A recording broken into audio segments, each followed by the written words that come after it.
I decided to start pattern matching while I wait for you guys to come on.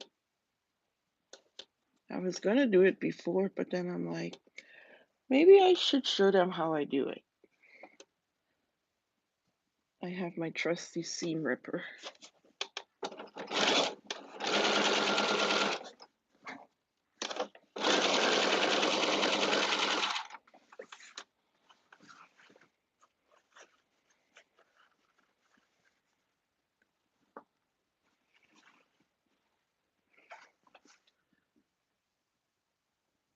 I wonder if my light is too bright. Nope, can't sew without it, sorry. Hope it's not too bright for you guys.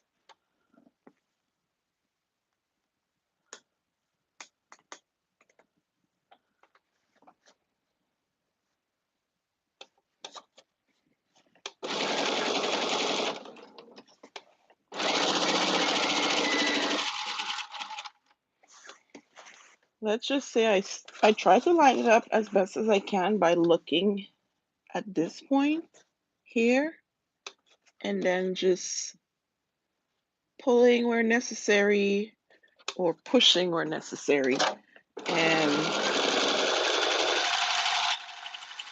then I sew. I can go back and look under here to make sure that it's lining up. When I finish, I go back and check everywhere, and the spots that need fixing, I fix it.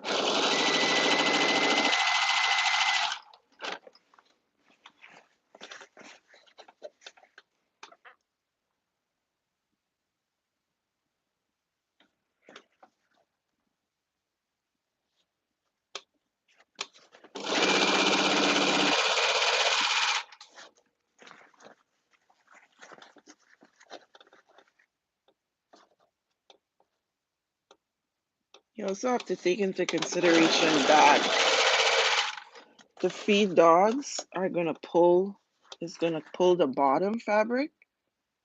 So I think this is like definitely a learned skill. It took me a lot of years to understand pattern matching. And I don't tack the end because I know I may have to rip it out. So let's see. Let's see. There. That's good. That's good. I can live with that.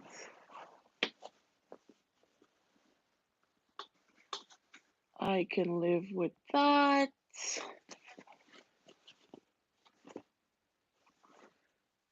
Okay, I can't live with this. Where is it?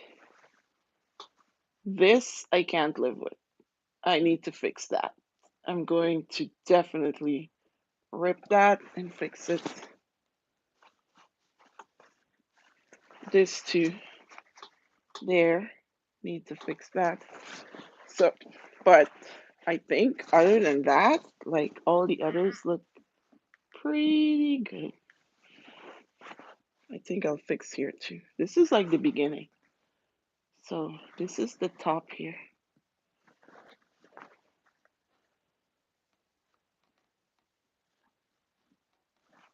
I'm definitely gonna fix that one area that I don't like, but I can live with the other parts. Yep, it's just that one area. Hi guys, you're gonna watch me sew? I hope I can do this. I'm giving myself about an hour. We'll see. I think the pattern matching part is the the one that's gonna take the most time, in my opinion. That's why I was going to start at first. Like I was going to do it before I started the live, and then I was like, maybe I should just leave it and show you guys how I do it because you may want to learn. Somebody may learn something from it. Okay, let me make sure I'm not ripping out what I like. Okay, so that's it. Let's see who's commenting. Uh, uh, oh, you're gonna watch me while you knit. Oh, that's fun. It's like our own little sewing room online. Too bad you can't come on and chat together. I need to find I don't know if there's a platform out there that you can come on together. I know Instagram has something like that, but honestly, I prefer using Facebook or YouTube. My needle unthreaded. Where is the cap for my thread on my there it is. I prefer I don't have a lot of experience using YouTube, so this is new for me. For some reason, Instagram scares me. Oh yeah, there is Zoom. And I did do I forgot about Zoom. Yeah, I'm tired of Zoom too, but I haven't used it for a while, so I guess I didn't miss it. Um I did a class, a lady did a class with me on Zoom and it worked out pretty good. So I guess I can do Zoom. Yeah, that's a good idea. Okay.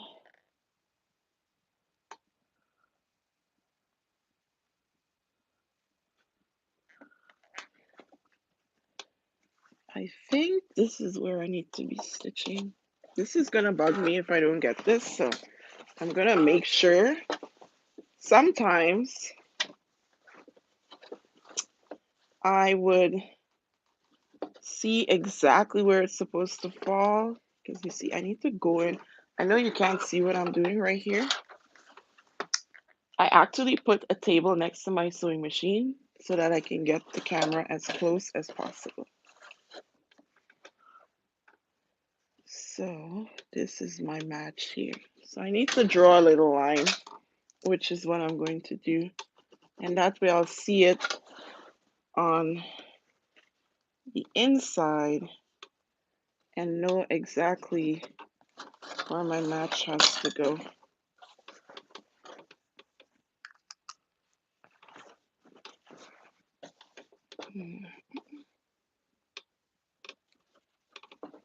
Oh, there it is. The first time I had to pattern match, ugh, so annoying. For me, it's easy with drapery, but it's not easy with sewing garment fabric. That's just my opinion. Okay. I'm not backstitching anything in case I have to rip. I'm just gonna go over some of the stitches that I already have. So that looks like my match. There.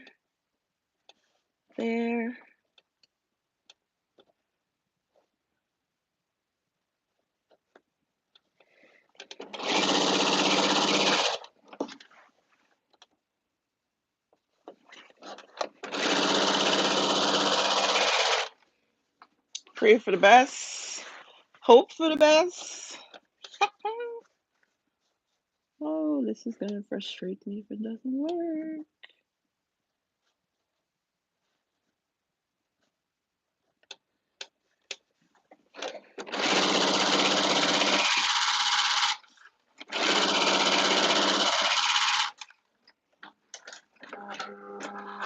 She's praying. Okay. Uh, it's a little bit better. Okay, where is it? Do you see those two lines? So, ah, I still need to fix. I need to fix here. I need to fix here. I need to. It's gonna drive me nuts. I know me.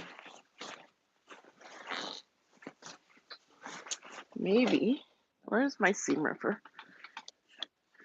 This is why I wanted to do it before I came on the live, because I didn't want to spend a lot of time redoing my matching. It's just here though. I got some of it right. Yeah, it's just there. Okay. What are you knitting? I don't know how to knit.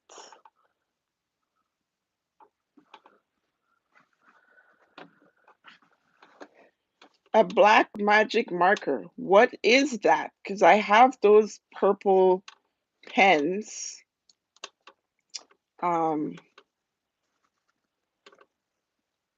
I don't think I've ever heard of a black magic marker.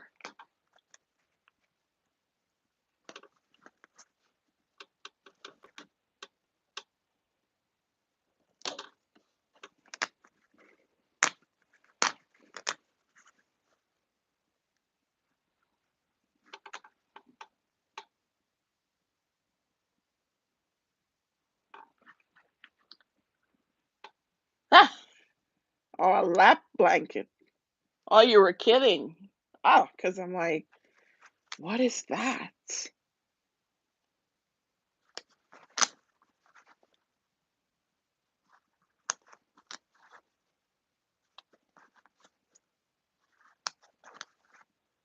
This is why I don't backstitch, because in case I need to open it. And I didn't put my stitch length on a longer stitch length because if I get it right, I don't want to have to stitch over it. Oh my goodness. Hey, it's a challenge, okay? I say a lot of people see like the end result, but it's the all the stuff you have to do to get to the end result. Okay, I need my pins because this is pretty good where it is.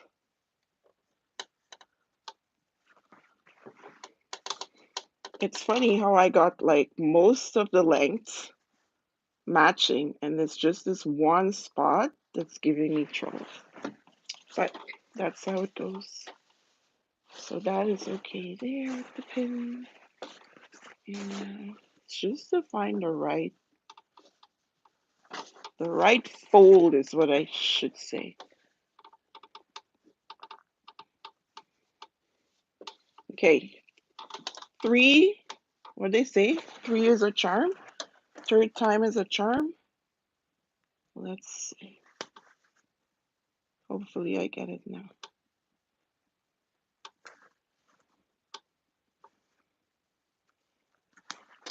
Then I could go on to the other parts.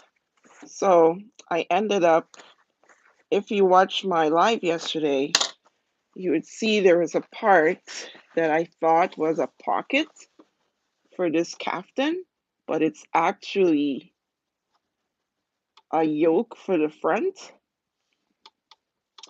And when I lined up the piece that I had already cut with the front of the caftan, I didn't like how the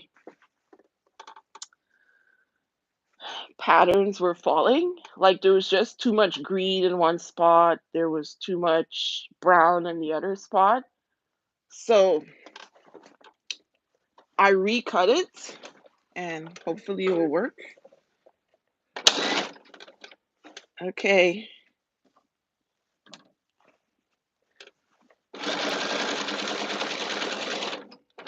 I'm not looking. I'm literally like just sewing. I'm not gonna check underneath. I should.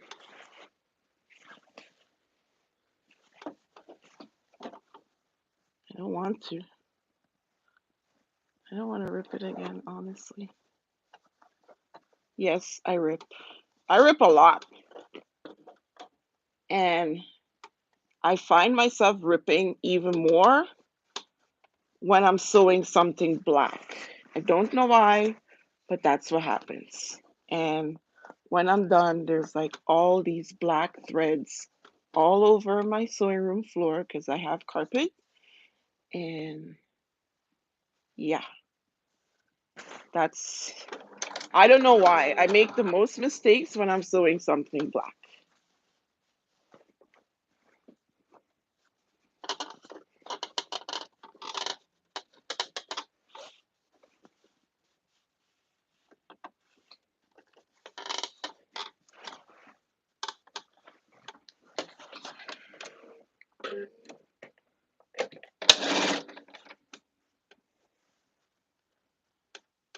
I can't see my line.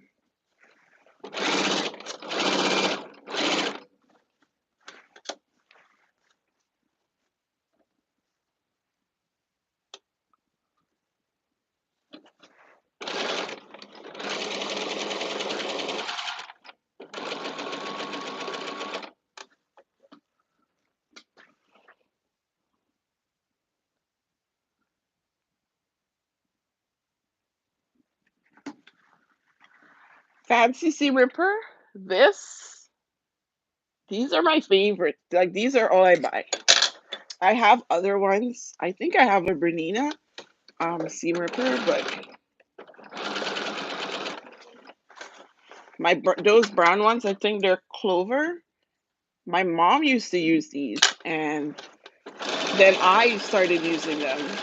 Well, I used them because my mom used them, but I like them. They're really sharp, and I think we got it. I can live with this. Okay, let me show you.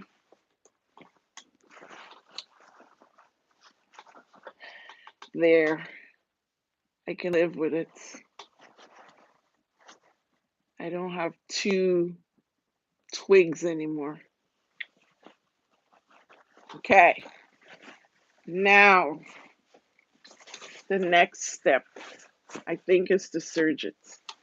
I am happy with my seam, the whole thing. Yay! Okay, I'm going to serge, and I'm going to serge both seams together. I mean, both pieces together. Like, it's not going to be an open seam. And if I could find a pedal for my machine, I would be happy. It's hiding. The problem with me is I want to do so much creative things in my, I don't have the space for it in my room.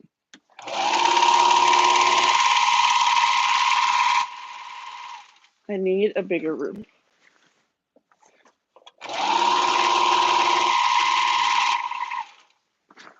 Now I want to embroider.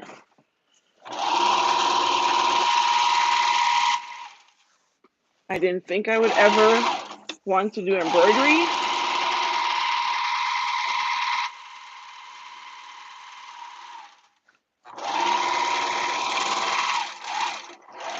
Okay.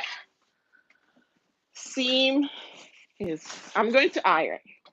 So I iron over here. You guys are going to get a mini tour of my room is not that big anyway, but this is where I iron. I may move it, not sure, but I purchased a multi-needle embroidery machine, and I really want to put it in my sewing room. I don't want to put it in my basement, even though my husband wants me to put it in the basement. But I don't want to be running up and down stairs for supplies. Okay. Where is the seam, guys? Find the seam. Oh, I found it. I couldn't even find it. There it is. There it is. Got it. Okay.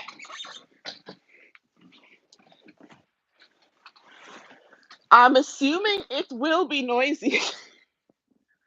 And my room is on the second floor, the top floor of our house. So, and my daughter's bedroom is over there. Now that I won't be sewing while they're sleeping, but I think it will. I think it will vibrate a lot. That's what I think. You can't see the seam? There.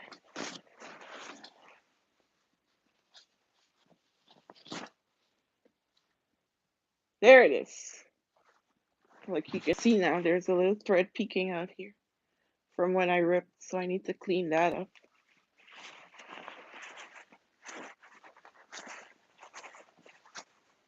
Yep, that's my seam. It's taken me a lot of years to be able to do it like this. Okay, next step.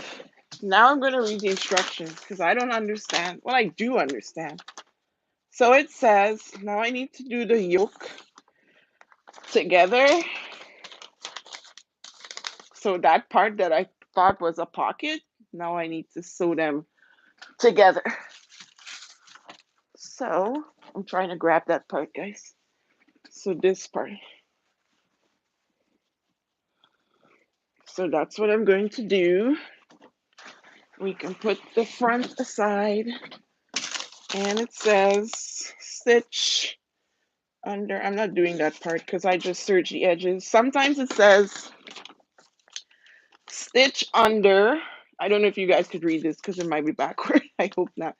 Stitch under 1/4 inch.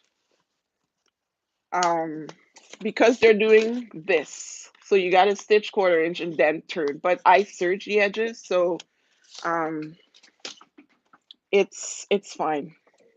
They're just doing that to finish the edges. So my seam is going to be 5/8. Let me show you. Because that's what most patterns are.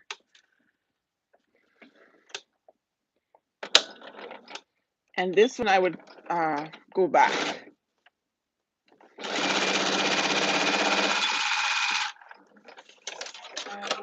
Oh, somebody had a question. Um, Hello, Juliet. Florence, is that a 33DS? Is it the serger that you're talking about? Um, if it's the serger you're asking about, um, this is, I don't know, because I got this in a thrift store. It just says white power lock. Um, this serger I got for $35. It's a funny story. Um, I was in this store called Value Village. You know what? I should have searched this first. I was in a store called Value Village, so it's the thrift store in Canada, and I'm bad. I go to those stores looking for sewing machines. Anyway, I was there with my husband, and a lady saw me looking at sewing machines, and she said, "You know what?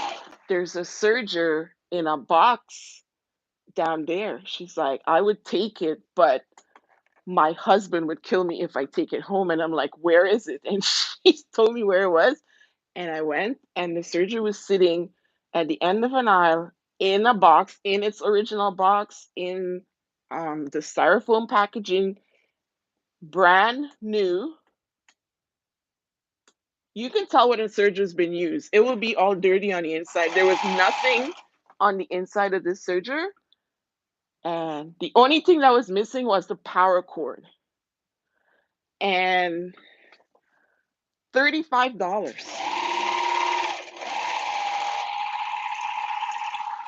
And I've had it for years now. And I have two other sergers, but I use this one the most. My other serger is a Genome 6, I think it's 644D. I bought it when I first migrated to Canada. And I went to my first sewing show. That's how I bought it. So I've had it for, I don't know. I've been here like this year is 21 years since I've migrated here. But you got a baby lock for 30. Nice. Okay, so it's sewn together. This is gonna end up being the neckline. So you know on my picture, you see like a big cutout under the boobs here. Well, around the boobs. So this is what's gonna fit into that space. So this is gonna turn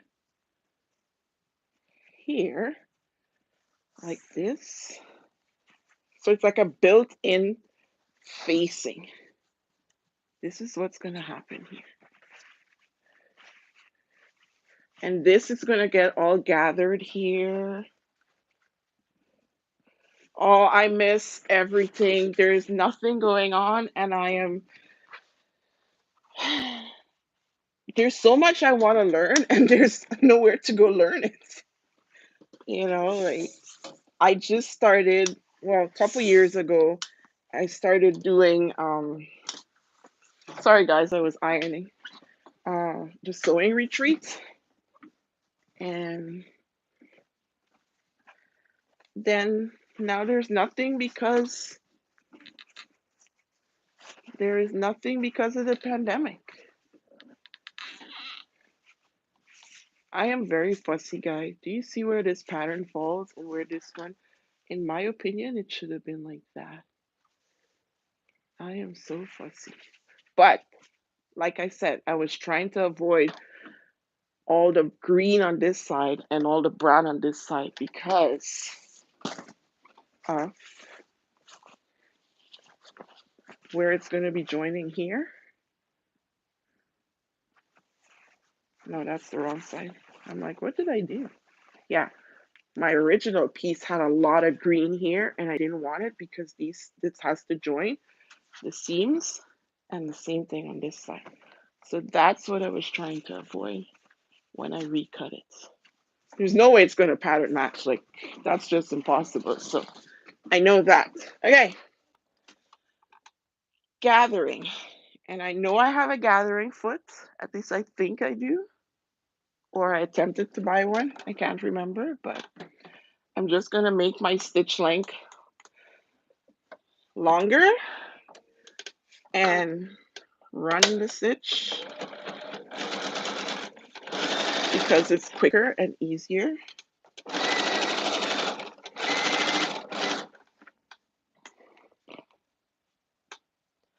I avoided the flower over the girls. I made that mistake once. Nobody noticed, but I know, and it bothered me. And ever since then, I make sure that it doesn't. And I have people say, "Oh my gosh, I love your top, I love your top," and I'm like, "Do you see?" And it's funny because the pattern was actually like a circle. I forget. It's called disc. It was a disc pattern, and the two discs were around my boobs, and I'm like, oh my gosh, what did I do? And everybody gives me compliments on that top, and I'm like, how could they not see this? Like, oh, I cut the thread by accident. So usually I don't cut the thread. Um, if I'm doing gathers, I just, do it long and pull it. Okay, so now I just need to gather it. Sometimes I just do one row, but I'm being good for YouTube. You guys are watching me. So I'm gonna do 2 rows, and you just pull it.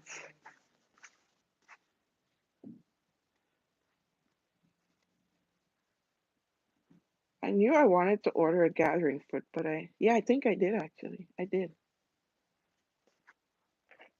But sometimes you gotta like do math. for the gathering stuff, and I don't want to do math.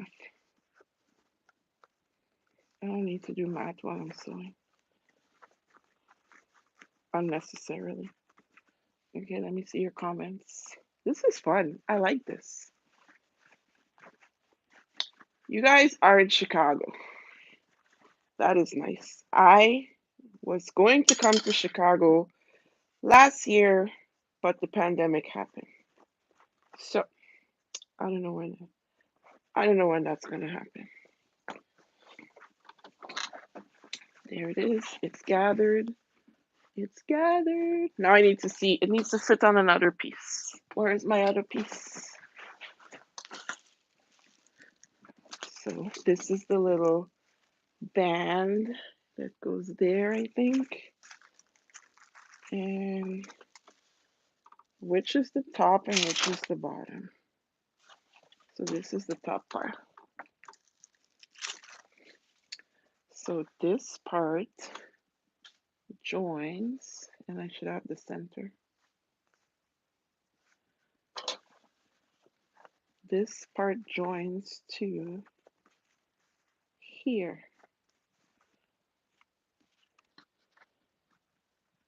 That's what you do. Let me notch the center so that I know exactly where it needs to go. And I never have my scissors around when I need it. Okay. Remember, it has a center seam that I joined, so that notch that I just marked is going to. So now I need to like ease the gathering back out in order to line up with this.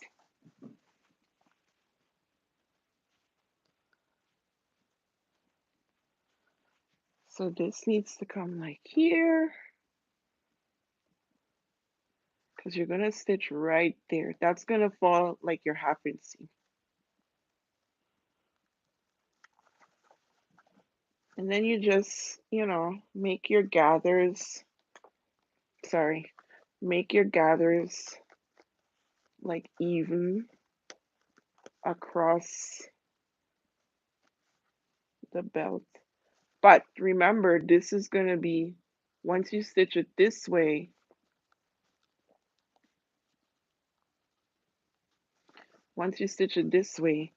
it's going to open up, and here is going to be a seam. So don't put too much gathers close to the edge because it's going to get stitched over anyway. That's what. Do I ever gather by adjusting my tension? No. I have a lazy way of gathering. While I'm sewing, I literally hold my thread. So while I'm sewing, I would hold this. So I guess that's like adjusting my tension, but I would literally hold the thread to get some resistance while I'm sewing. I do that. I don't like to gather. It's just not my thing. I don't. You never got me making gathered skirts for my daughters. Nope. I was never into children's clothes because of gathers or how tiny they were. No. Now that they're older, I would sew for them, but they're not even into my style, so they like their own things. When they feel like something, they'll ask me for it. So now I need to make my stitch back to normal and stitch my half-inch seam. So you could also like adjust your gathers while, it's in front of your face, and you could see how it is. You could also pull the thread here while you're sewing to get it nice and taut. That's a word I learned in a sewing place that I worked years and years ago.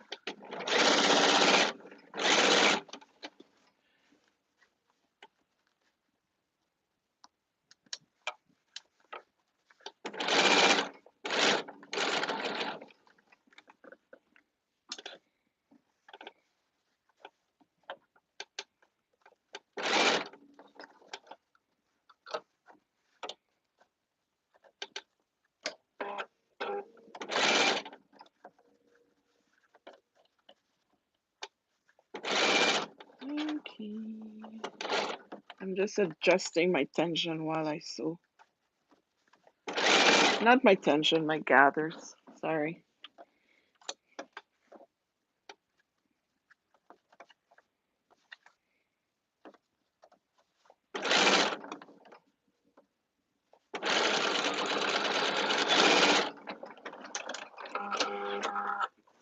Okay, let's see. There you go. This is not supposed to go all the way to the side. This is just like front area. So there's another part for that yoke, but I don't know if they use it. I think they put it on after you stitch it to the front. That's what they do. So, and I think it goes downward. Your seam goes down. So I make sure and serge, because you know sergers have, I guess, a good and a bad side.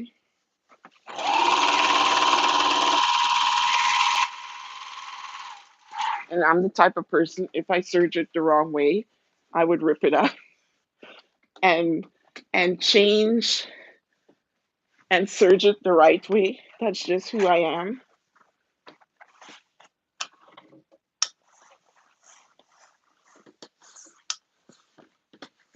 Also, I like to iron as I go along. That way, when I'm finished, the only thing I may have to iron is like the hem.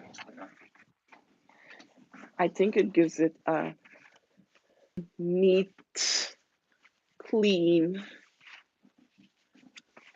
look.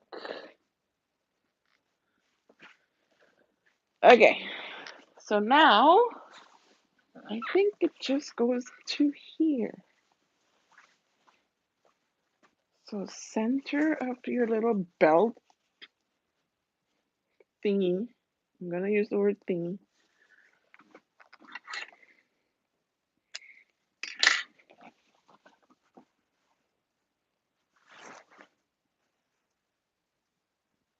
Remember, I didn't open my seams, the first seam that I did, because I don't think I need to. Okay, this is the next question. Oh no, this needs to gather too. This part needs to gather here so that it can fit.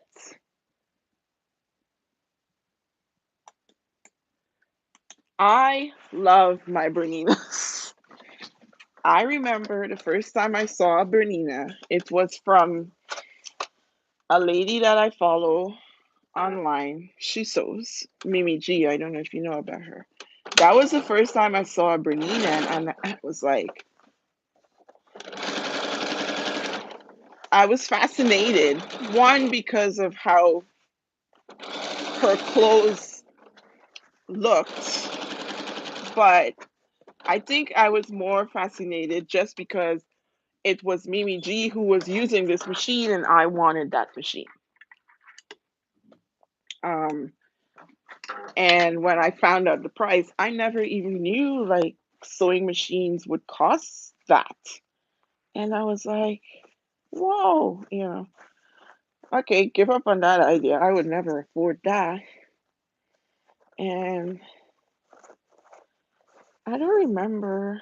Oh, one day I went to a sewing festival. This was just in 2018. I went to a sewing festival and went to the Bernina dealer, vendor. Oh, Mimi G is amazing. Went to the Bernina dealer and I was like dreaming, drooling. And then he gave me a price.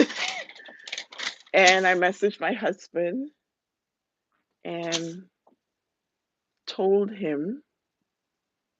And my husband was actually working really close, like literally down the street from where the sewing festival was. So he came to the sewing festival after work, and he just bought me the machine. I was so happy. I was so happy. It was a snowstorm. It was April, but there was so much snow on the ground, and it was scary driving back home. And I was like, what is this? Okay, this part is very tricky to me. And it's one of those things where you have to go around the corner. I don't even know if I could explain it to you guys. So, this is the yoke, and this is the actual um, caftan, the front. So I have to stitch down there. I have to stitch down and go across. So like down here and across. So once I get here, I'm gonna have to, reinforce, then reinforce here, and then I'm gonna cut diagonal so it can turn.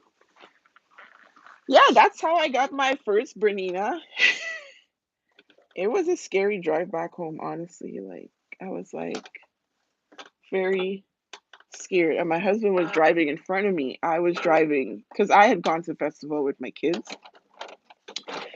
and I could see his truck. He enjoys stuff like that. So his truck was just like sliding all over the road. There was like so much snow on the road and ice and stuff. And I was like, what is he doing? Oh.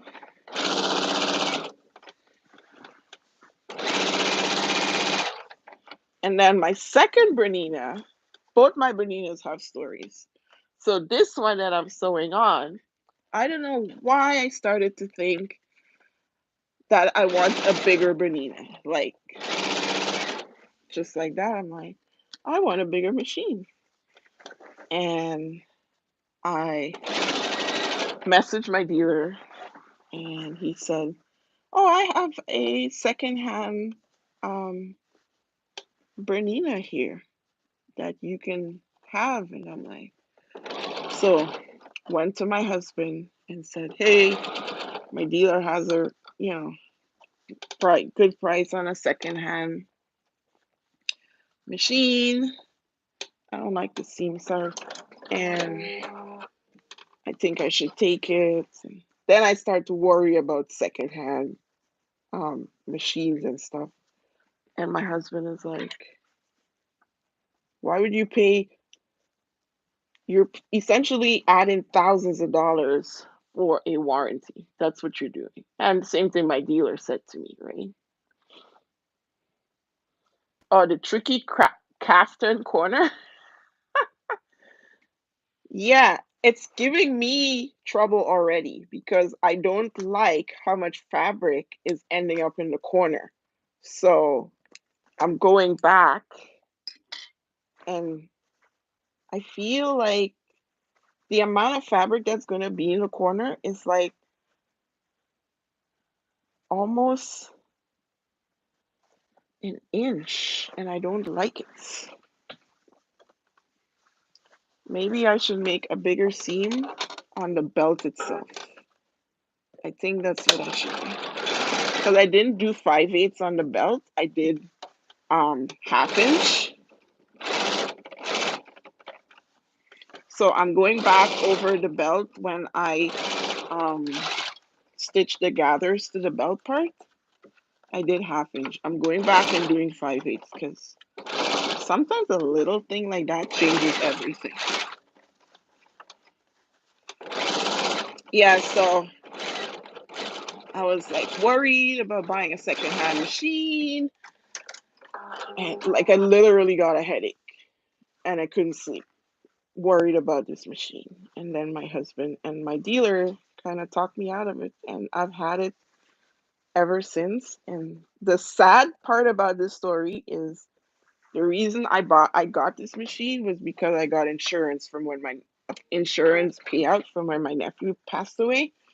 He had come here on vacation, and he died in my bathroom, and he went to the bathroom and he never came out, and I got an insurance payout, and that's how I got this machine. So every time I turn this on, I think about him. So That's my Bernina stories.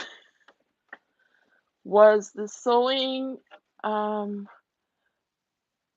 do you mean the new embroidery machine that I bought? Or this machine is a 750. This one that I embroider on is a 570. And a very, very nice lady from the Bernina group, the Bernina sewing group, gave me her embroidery module. She said, Hannah, I don't use it, and I would really like it to go to a nice home and somebody that would use it. I wish you guys can see this corner that I'm doing, but the light, my machine light is super bright and it's like glares. Oh, there you go. I can zoom in. So I'm getting down to that corner.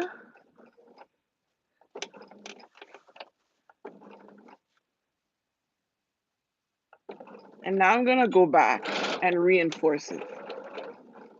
And then, guys, my knee lift has almost knocked the camera over. I'm gonna lift and turn. And this is where I have to turn this part too. But I really should snip the corner. It will be much easier. So let me get my scissors. And the only thing I'm snipping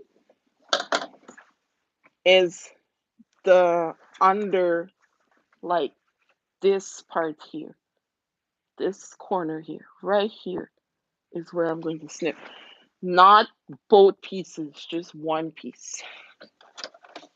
So I have to literally go in here, make sure it's not this piece, make sure it's not here, and go under here. And I point my scissors to the needle. I could see my needle under there, and that's where I'm aiming my scissors to. I know you can't see because of my hand, but I literally, you see that cut that I made there? My needle is right there. But I don't cut all the way to the needle because it's going to leave a hole. And now I can turn that part, this part, freely and then continue with my stitch. And I will also reinforce it. So now you see everything like lays nice and flat now. The part with the gathers and the flat part on top of it.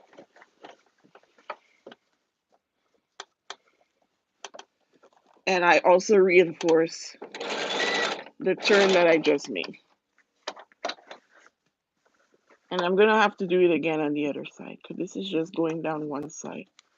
I don't think it has too much gathers in this,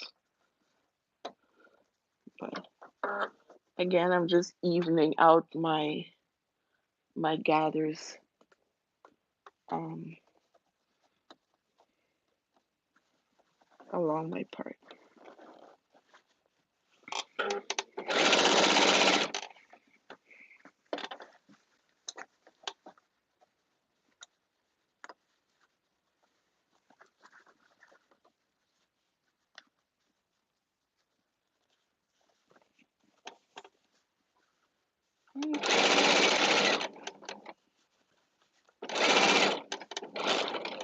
I think this is just like the hardest part of the caftan. After that, it's the zipper and side seams. So I'm gonna stop midway here because I want to line up. I want to line up the other side. Actually, let me see how this side looks. I'm gonna show you the corner that I just did. Okay, where is it? There. This is the corner I just sewed. Right there.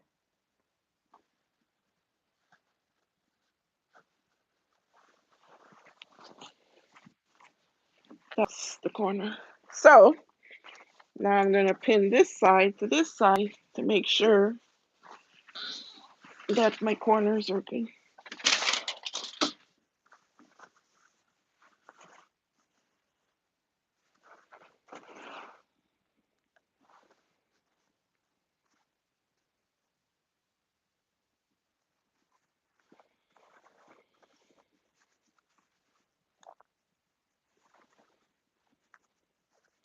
And I also want to make sure that my belt is the same width on both sides. So it looks like something is pulling there. I need to fix that.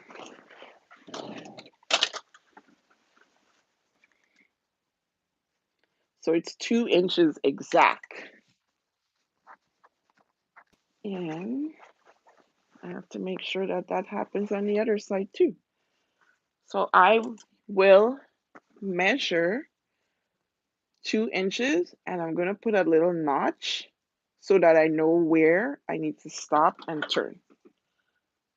Makes your life easier.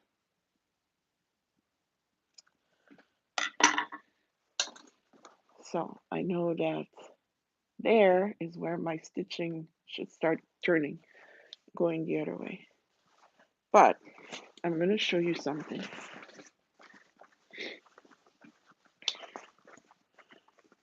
Do you see how it's pulling here? You can see that it wants to pull. It's not laying flat. That's because on the inside, this little piece needs to be let out a little bit that way.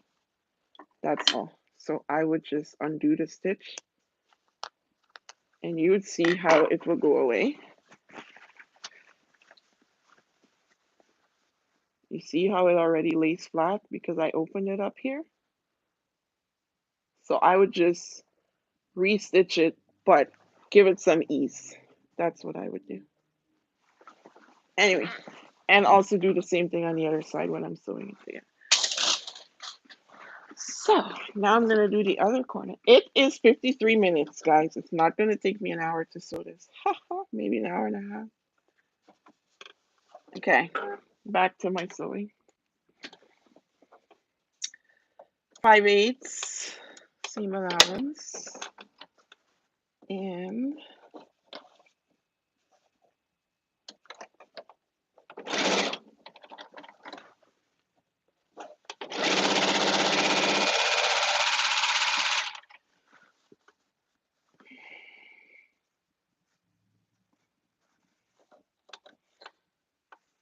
it's funny, I feel like the belt seam should be going upward. Like it just feels like it sits better with the seam upward. But I know that's not what the patterns say. And I know that because they're also putting another piece over the inside of the belt to cover it. So the seam going upward would make no sense at all. But I got to make sure that I give it some ease. So I'm sticking it in this way. It can sit flat.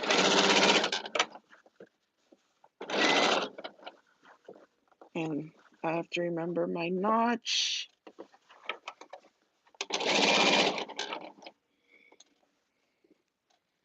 So around here.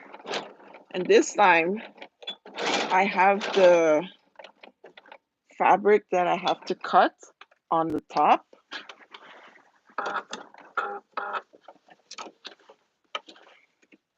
Okay, my needle came out for some reason. Because I pressed the button. So now the part that I'm snipping is on top. So literally, I'm doing this. Aiming the point of my scissors to my needle and just cutting that one layer. Snip. And that's it. That's going to give you the room to turn your fabric.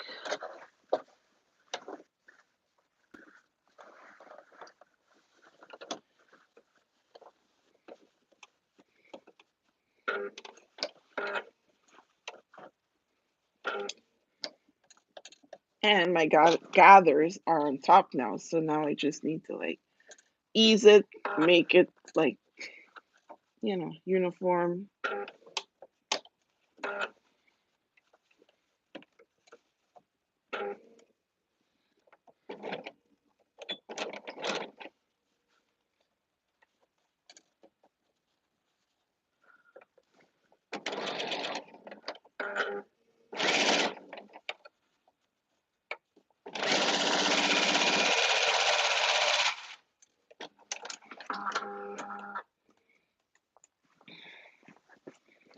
Okay, let's see how it goes.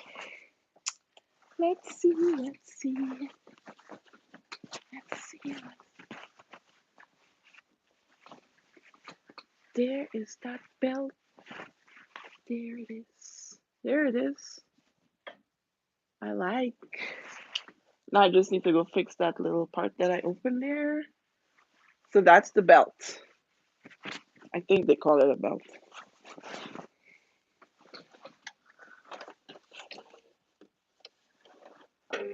I don't know if I'll wear this in the house. I'll probably wear it outside. Ooh. I have a neighbor that wear her caftans outside, and I don't want to say this to offend anybody. I don't get offended by stuff anyway, but the lady, my neighbor, she is Caucasian, and she wears Ankara fabric. I have no problem with anybody wearing whatever fabric they want to wear. I am not that person. But I know there's a lot of people that have issues with certain people wearing their what they deem to be their fabric. I could care less. If you like the fabric, wear it. Life is short. Okay. Did I zoom in too much? So I think this is how it should work. There it goes. Look at that. I actually look like I have a waistline.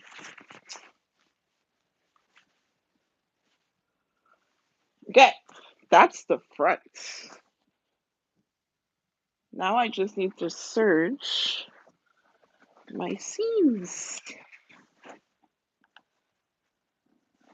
I love it. You know how long I've had this fabric?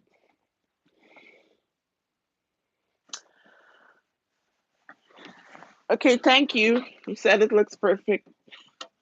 I am literally the person who would not sleep because my stitchers aren't good.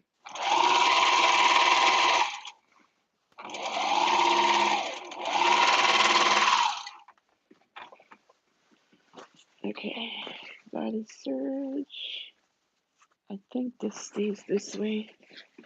Let's see what way I like to know what direction their seams are. No, it's going the other way. That way I can serge it correctly.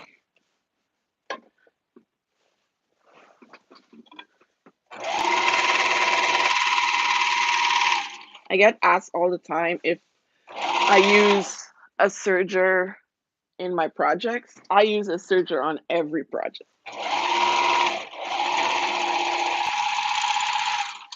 And I don't use sergers to sew knits together. I sew everything on my single needle machine and then I serge the edges of my seams. That's how I sew.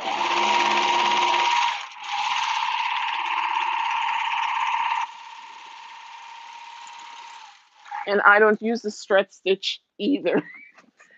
I hate the stretch stitch.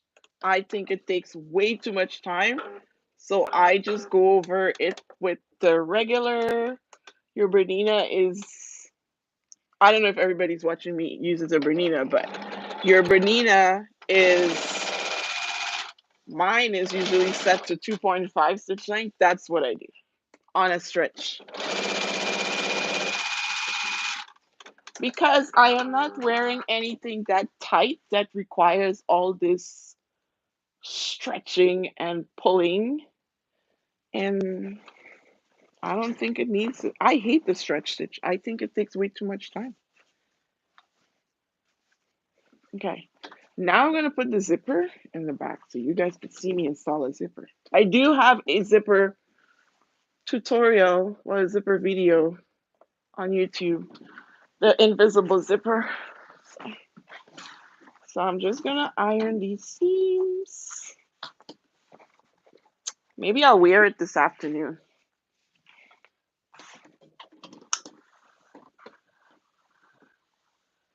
I gotta wash my hair because when I was getting ready to come on YouTube, I went and put product in my hair and I accidentally put massage oil in my hair. I'm like, what is that smell? Yeah, massage oil.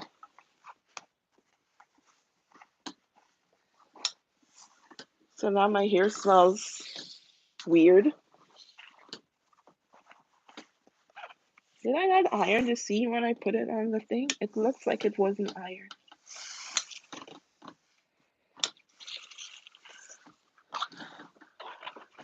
Maybe I will bring the mannequin and pin it on the mannequin so you guys can see how it looks. It is hot in here. Sorry guys, I'm rambling. I think I need to open my window. I buy fabric not knowing what I'm going to make. And I have patterns not knowing what fabric I'm going to use. And then one day I'm like, oh, this will work for that. And then I just make stuff. That's how I make stuff. I think it's so busy you can't even see the belt. It would be nice if the belt was like a plain. Maybe if I do it again, I would make the belt in a plain color. But I didn't have, I thought about it, but I didn't have plain because I don't have a lot of plain fabrics that would cover, I mean, plain green or a plain orange. I don't think black will look good. Not sure. Anyway, that's the front. I'm going to bring the mannequin, guys.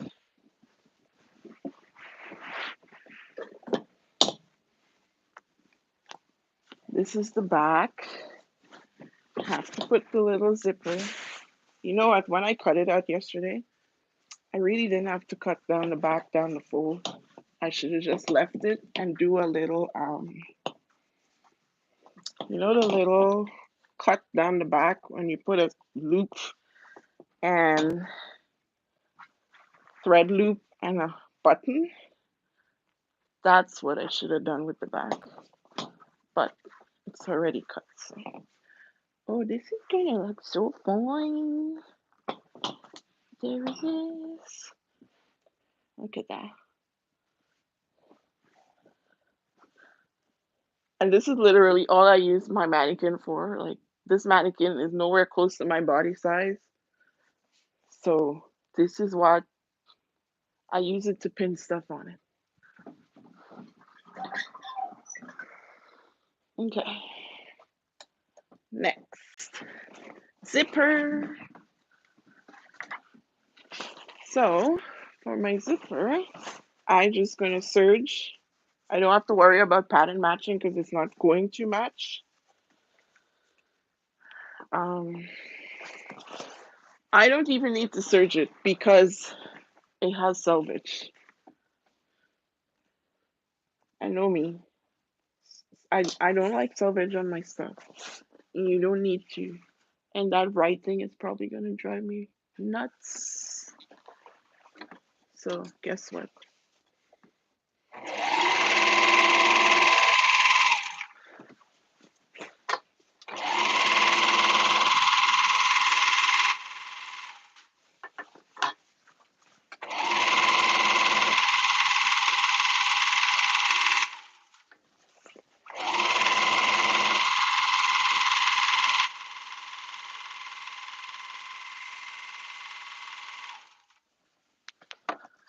My plug fell out. Too much vibration.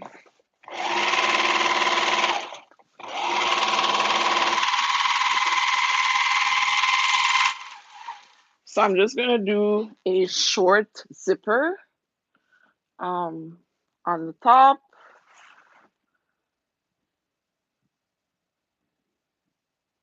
What shoes will I wear? Um,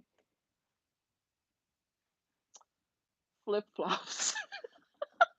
Honestly, like it's so long, right? Like I have some nice, I don't know if you call it sandals. I don't know. Back home, anything that is a thong between our toes, we just call it slippers. That's what we call slippers.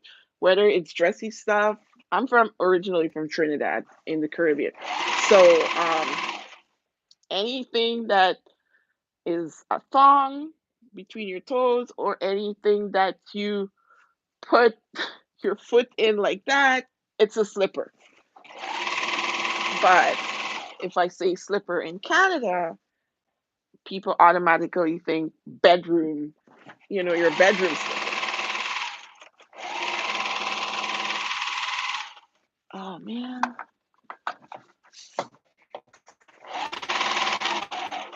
Why is it falling out so much? Trying to embarrass me? Am I live?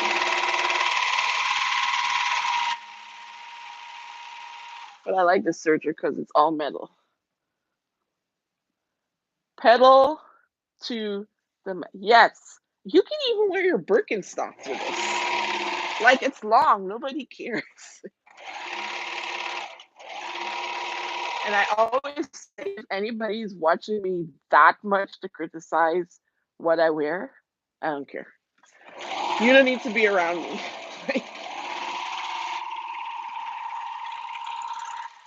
I remember years ago, I had a lady tell me, was my coworker.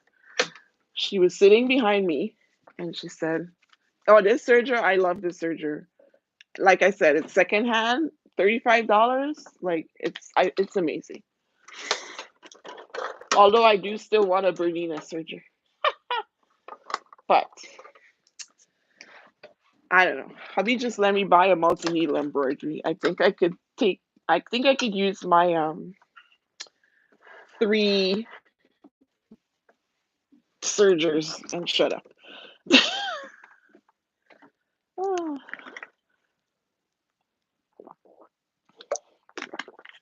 Where is Vanity Fair?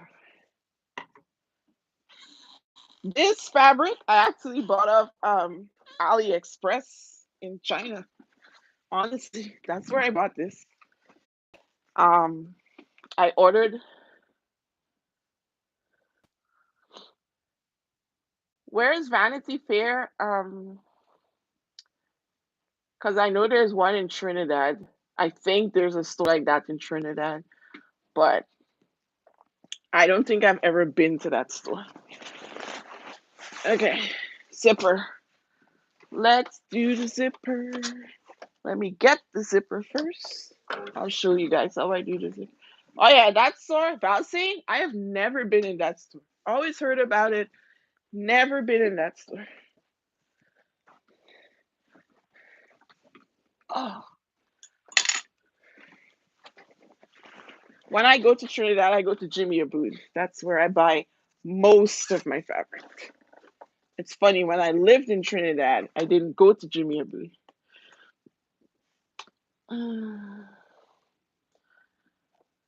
Well, maybe next time. I was supposed to be in Trinidad in October, and of course, COVID happened. Okay, let's show you how I do the zipper. So, if you haven't watched my video, you're gonna get it here live.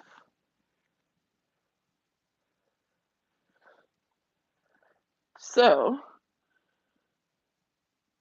with the head down, I'm reading and talking. With the head down on your fabric, that's how you want it.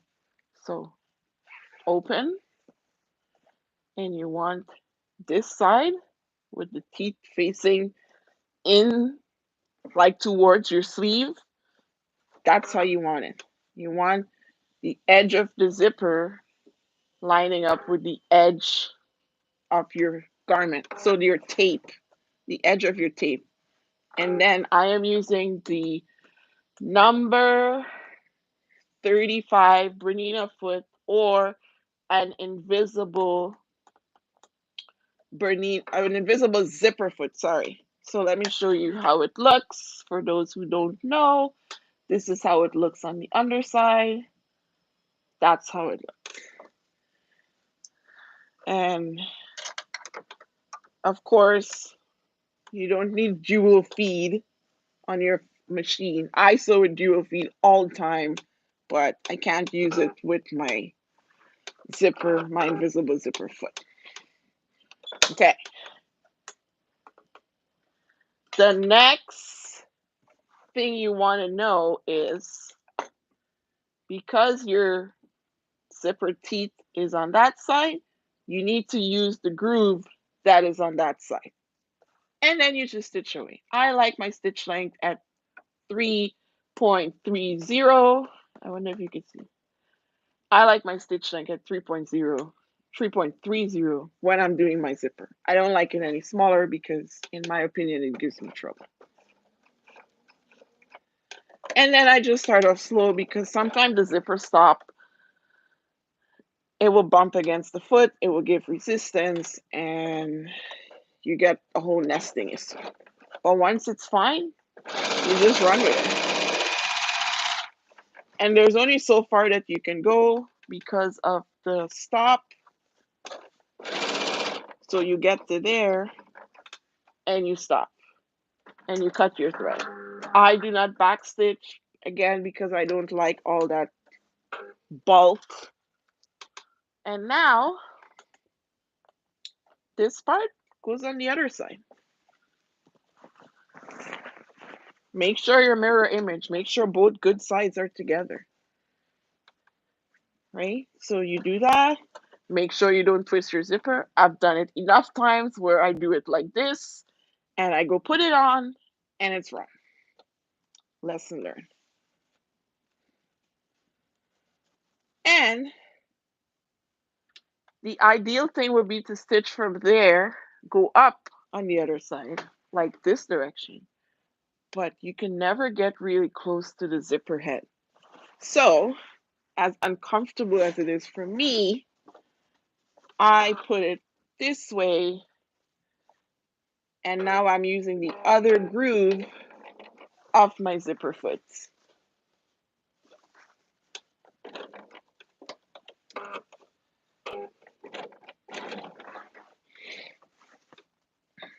It is very uncomfortable because you have to put like your fabric in there. But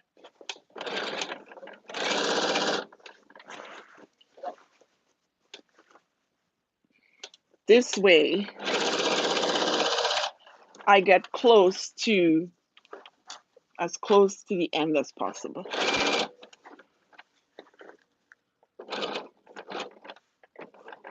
And then I just cut my thread. And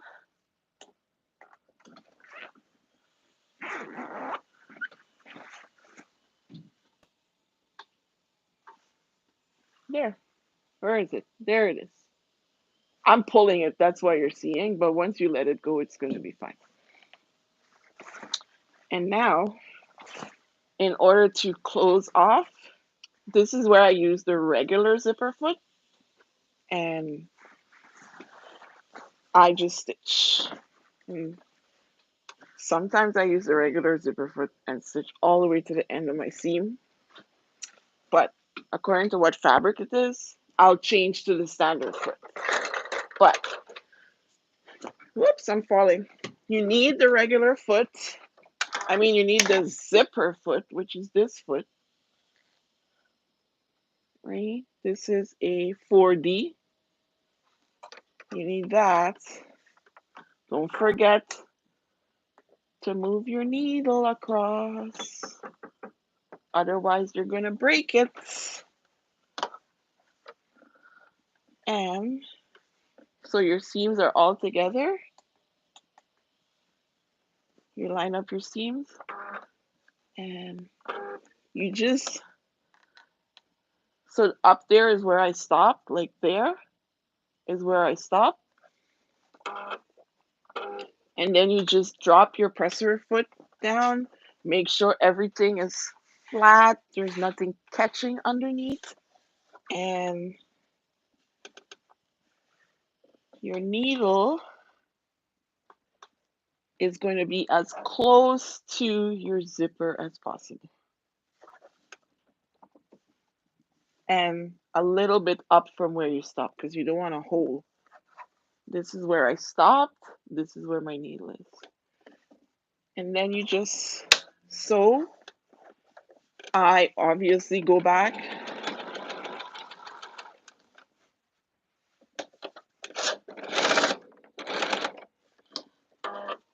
So I forgot to put on my dual feed, so it's sticking. No, actually, I think it's hooked on a thread.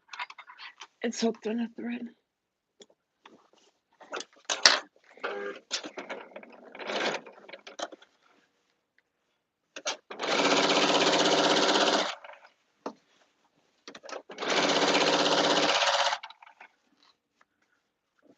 I'm gonna stop it and I'm gonna let you see how it looks.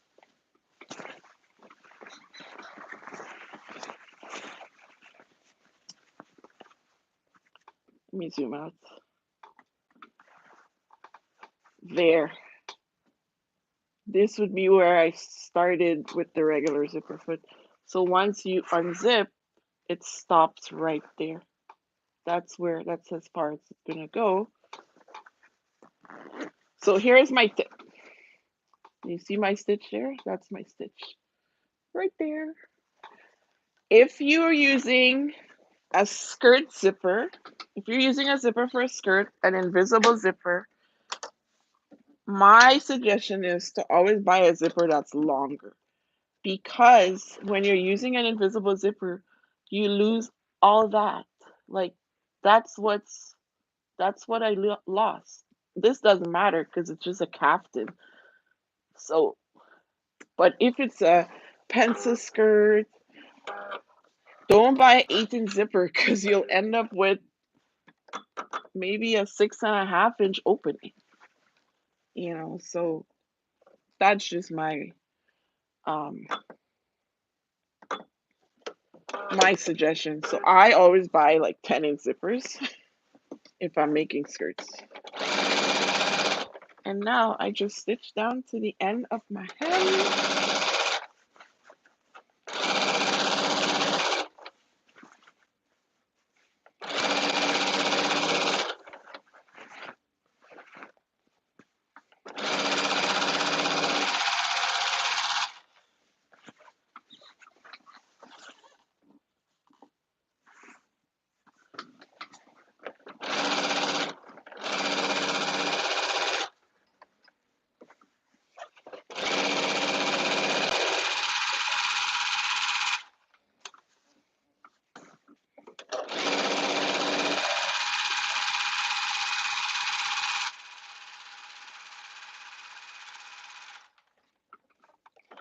And I will go. Well, I'm glad you understand my zipper explanation. Oh,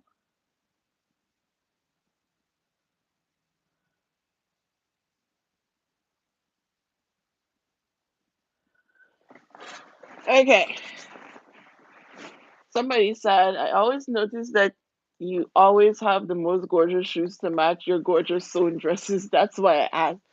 Well, the slippers that I have are from Trinidad and they're like very colorful. They're actually from Tobago, which is the sister island of Trinidad. It's a 15 to 20-minute plane ride from Trinidad. I don't like to do it because it's a prop plane and it makes me nervous. I always feel like it's falling out of the sky. I've only done it once, but I prefer to take the ferry. Anyway, it to me it's one of the nicer islands of the two. Um, but that's where I get my slippers. I bought two of them a couple years ago, and I've used the one a lot. But yeah, shoes and fabrics and sewing machines are my thing.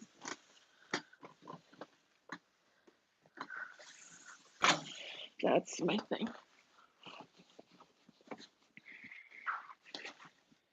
I'm sure I could have got away with making a medium out of this, but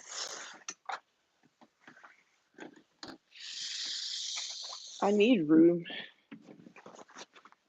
This one you're gonna clearly see the seam because there's no pattern matching going on in the back here. There. And I'm not going to pattern match the back. Okay, let's see the next step. I need to face. Do you guys know how to face a neckline? That's how they did it. Facing the neckline. So they want me. So this is the little facings that I cut. I cut it a little deeper this way. It was somewhere around here. So this is going to be super easy.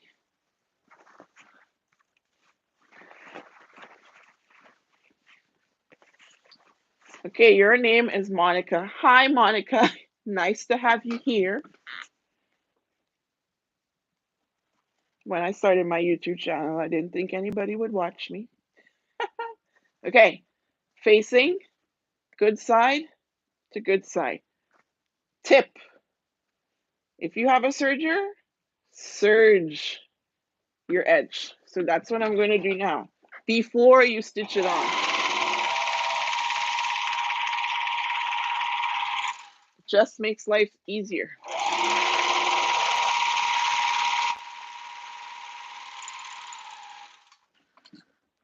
It literally took a few seconds. Serge edge. You don't need to serge here. You don't need to serge here. You can serge here if you want. But this is not going to, if it's like a fabric that ravels, I would, but this doesn't ravel, so I wouldn't worry about it. Okay, wrong side. Good side, good side. I have iron-on interfacing. They didn't say that in the pattern, but I like my neckline to look crisp. All you're doing now, stitch in a half inch seam that way. That's what you're doing. So here we go.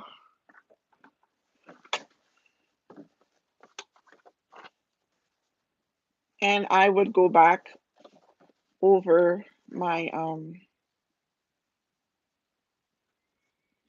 what do you call it? Zipper. I would backstitch to secure it.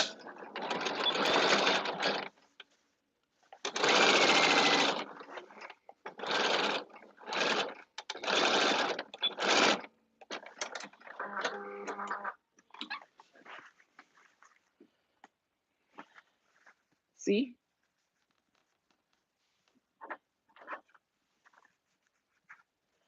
Now you snip. You have to snip your curves for it to lay flat. Then you trim.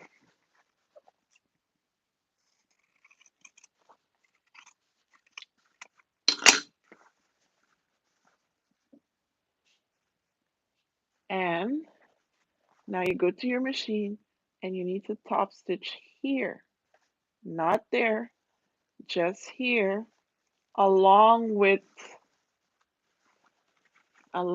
here. Yes, Ted Arthur, I have known his wife all my life, Edith, and I love his sandals. Love it, love it, love it. So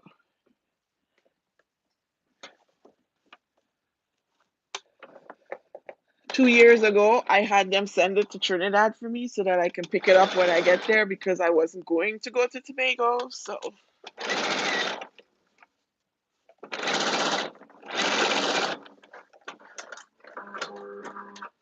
So when you hear the term, what do they say? Understitch you're facing, that's what it is. This little stitch that I did there, you could see it on that side, and that's literally how you do a facing. Of course, other Other garments, your shoulder seam is already going to be sewn together and everything, but this one, they're constructing it different because of the caftan. So the next thing I just do, you see this little part here? I just tuck it in there, and eventually I'll machine stitch it down on the zipper. But this is my back neckline. So that's just one half. I need to do the other side and then iron. So I'm going to do the other side. Yes, top stitch, under stitch. I've heard so much different terms. I have no idea. Everybody uses different terms. But I always say there is many roads to the same destination. So I guess whatever term you've known or whatever when it comes to stitching your facing, that's what it is. And sometimes if I have like a lot of um, curves to cut, I use this wavy um, rotary cutter to, instead of snipping, I just run the rotary cutter, the wavy blade, around it, and I'm done. But this is little, so it's fine. I always try to find ways to make my sewing easier.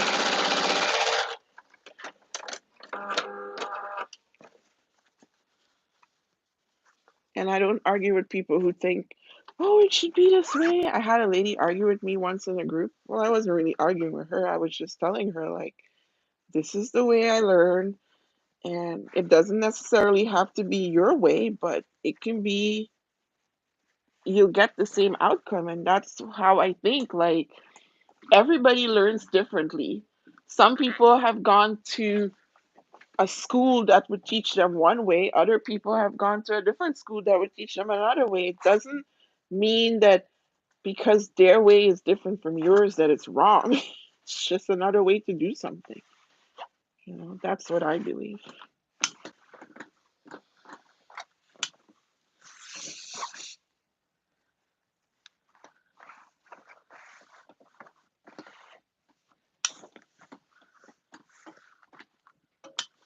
And that is, I kind of like the zipper in the back. I prefer a zipper over a loop and button. I think I said that earlier. Especially a hidden zipper. There.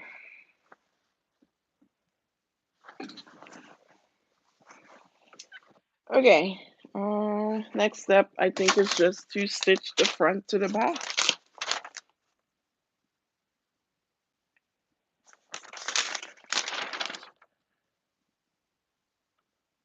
Yep. So now I need to unpin it from my mannequin, my dress form, not my mannequin.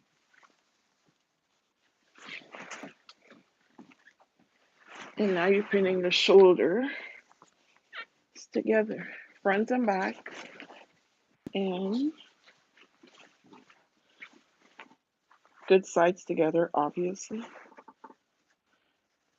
So what they're doing is, remember this part on the front that we turned in, the yoke piece? They're wrapping that around the edge. They're wrapping it around here. That's what they're doing in this pattern.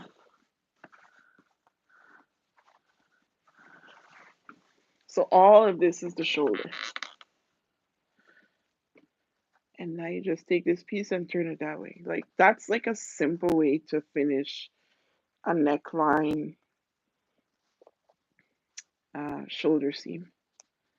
So you literally just turn it that way, put a pin in it,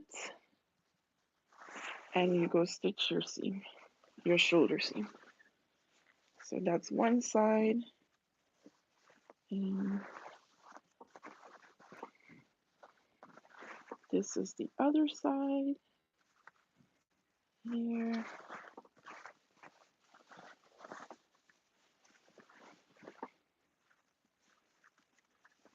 It looks like it's at a weird angle, and I don't know if I need to straighten it.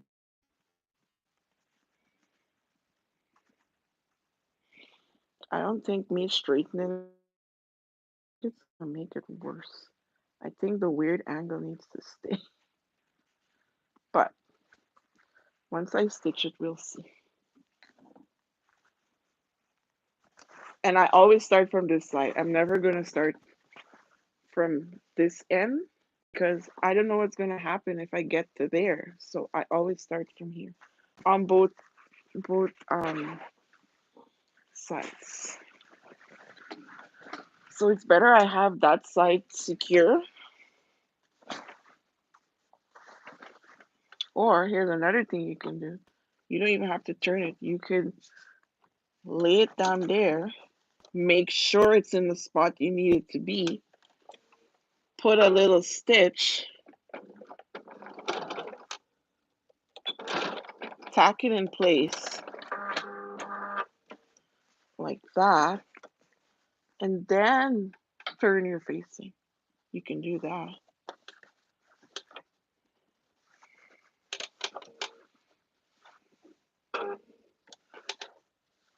But my seam allowance is 5/8. Make sure your seam is going in the direction that they say.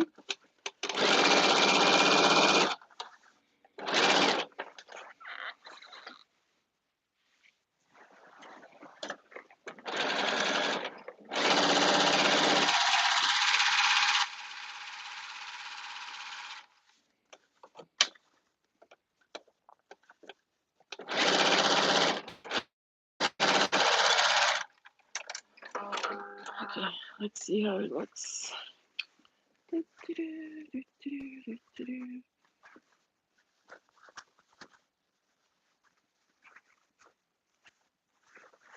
So that is my neckline right there.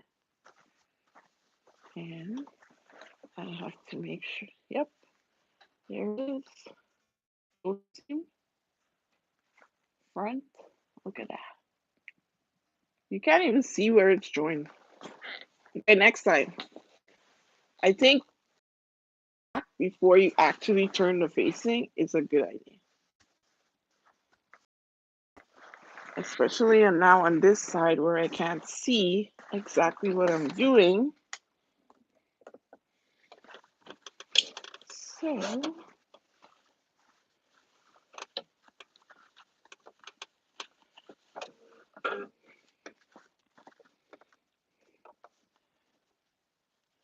because to me, if you tack it in place first before you turn the facing, you're going to see exactly where you want it to fall. That's just my opinion. It's not what the pattern says.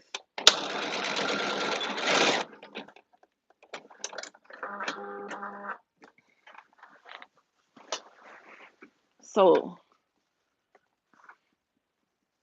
like this, you see, I put the little tack there. Now I'm going to turn it this way. And then I'm going to stitch the whole thing.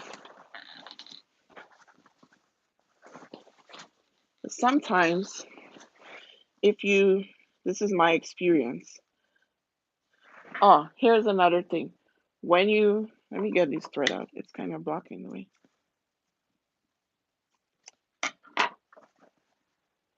When you turn the facing, do you realize it's down at an angle?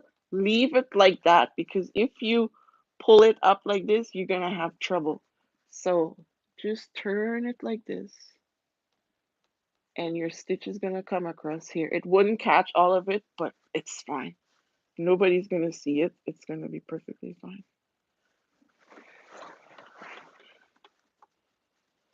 And putting that little tack stitch keeps it in place and it doesn't move, and you'll have a nice clean edge once you open it up.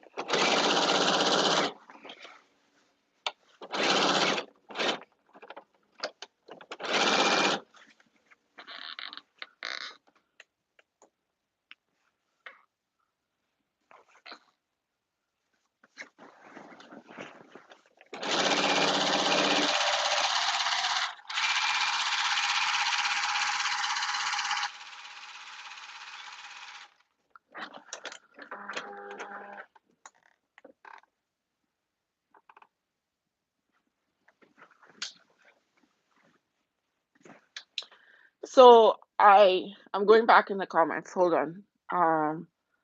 So you understitch on the facing, not yes, just the facing. Let me see if I can find it for you. So just the facing and these parts. Look, I didn't trim it off, so that's perfect. You can see it. So just this part, not your actual garment. So once you stitch the facing to the garment and you form this seam, this this seam and the facing is what you're top stitching here. And this part, don't ever put that in it. It's just this and these little pieces, which I forgot to trim on this side. But it's also fine if you don't trim it. Like, it's not the end of the world. I can go trim it now. I won't get to the corner because it's all stitched in, but it's really not the end of the world if you don't trim. Now, if you have really bulky fabric, I could understand making sure that you trim it. Okay, the next step is to serge my seam that I've just sewn and get to the arm, the side seam.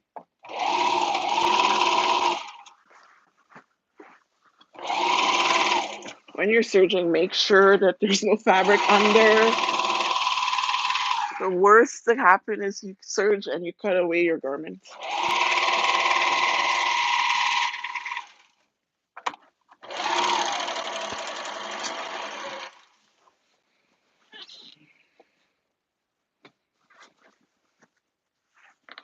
And these shoulders, because of how they constructed it, these shoulder seams are going to the front of your garment because of how it's constructed. So usually shoulder seam go toward the back, but sometimes it goes toward the front.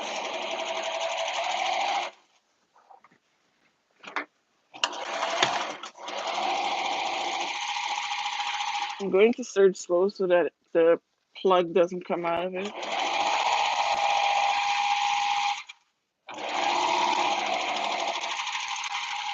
That could be an excuse. I could tell my husband my plug is falling out of my serger, so I need a new Bernina serger.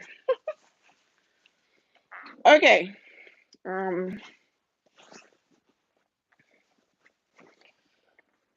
I need to stitch. You see this notch?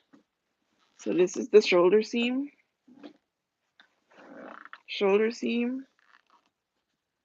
and notch. So I need to stitch from the notch, go down to the hem. That's my side seam on both sides. This opening is for my arms.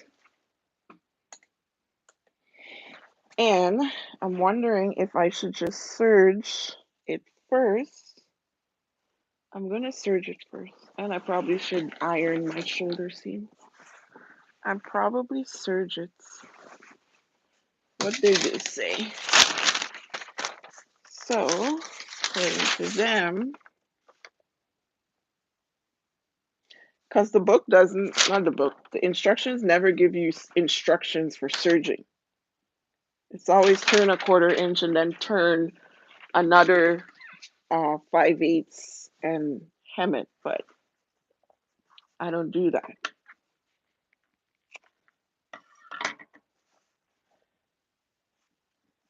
Okay, here's what I'm going to do. I'm going to sew and then serge because it's easier. So 5/8 all the way from the notch to the hem.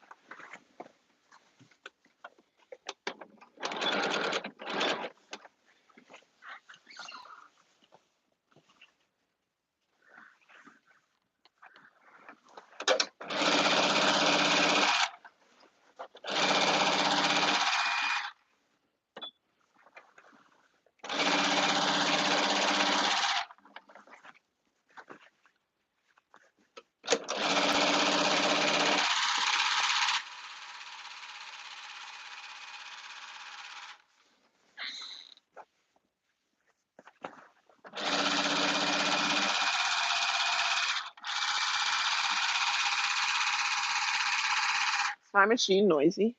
Okay.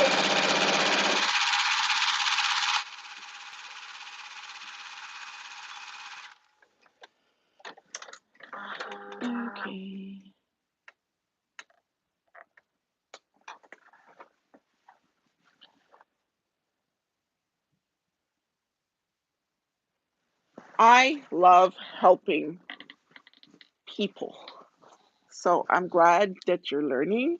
Um, that's why I want to focus more on my page and my channel because I find you're very limited in the groups.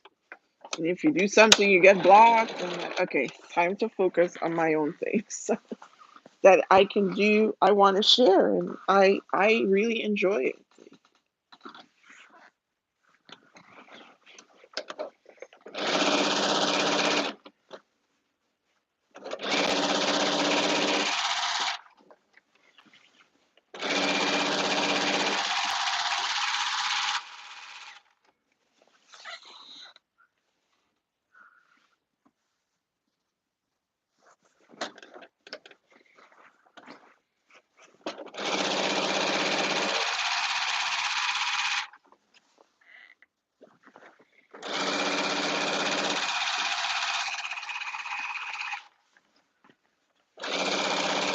Right now, this Bernina feels very slow to me.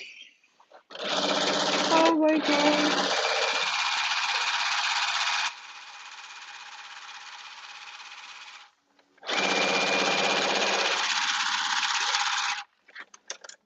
So, this one ended at the same point. The other side ended like this. But it's not the end of the world. Because when I search it, nobody will know. Like I said, if anybody's watching me that closely, move on. Anyway, that's how I am. So, what I am going to do is, when I search my side seam, I'm going to search from the hem, come up on one side, and then from the shoulder, go down on the other side.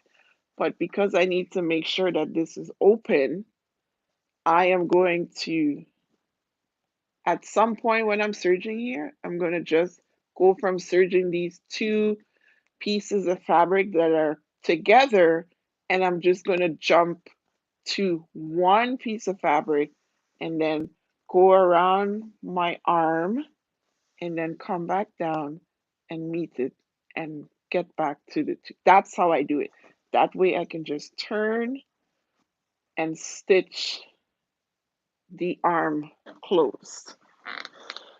So this is the front. So I serge from the hem up on this side.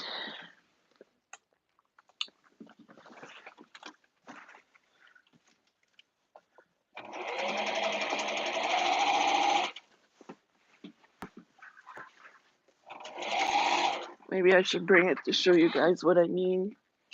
Let's see if we can get it close.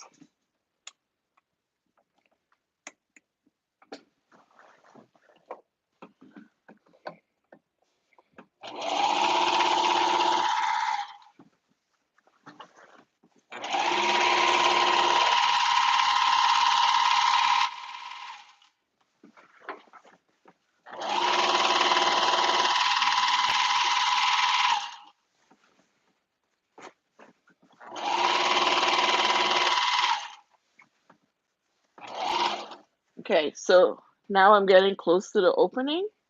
So I'm going to do this on my seams as my plug falls out again. Okay, I definitely need a new serger. It's just happening way more than normal. And then now I'm just on one piece of fabric. And that way I can go around my arm, well, the spot where my arm has to go through.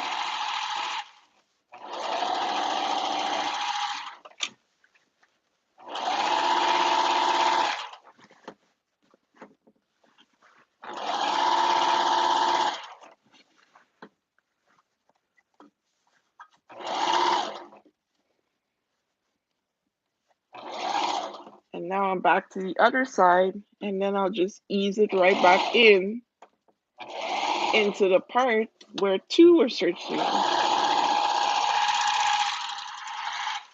And that's it. That's how I do it. So now the other side, I have to serge from the shoulder, go down. So I'm gonna start, well, not really the shoulder. I'm gonna open it first. I'm basically gonna do the same thing. And then when I come back around, I'll just go straight down to the hem.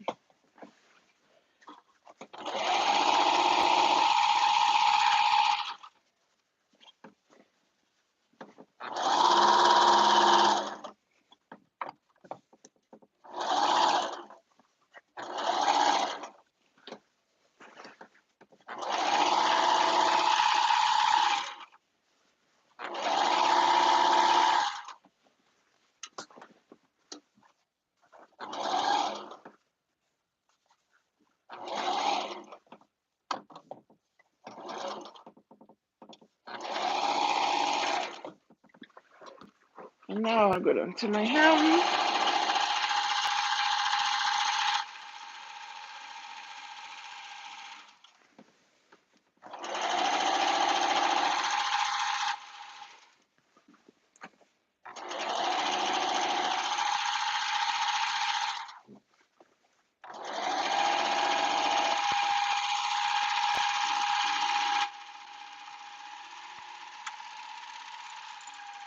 And since I'm here, I might as well just serge the hem. Now it has a seam in the front and the back, and usually I start at the back. I could tell the back because it's not matched. I always like start serging at my back seam. And then I just serge all the way around. And sometimes it's uneven, so I just cut it off with my blade. Your side seam needs to face the back, unless it's constructed in a way that it's in the front. But all side seams should face the back of your garment.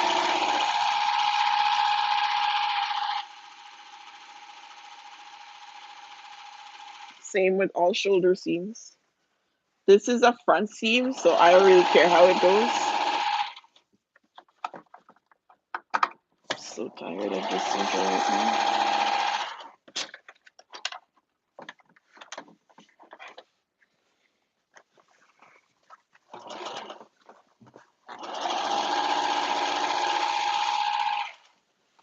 I did not measure this caftan to see where the length is going to be in relation to me. So I just figured it's close to the ground, it's going to be fine. If it doesn't, it'll be fine. I don't even think that it's not going to work out or whatever. So.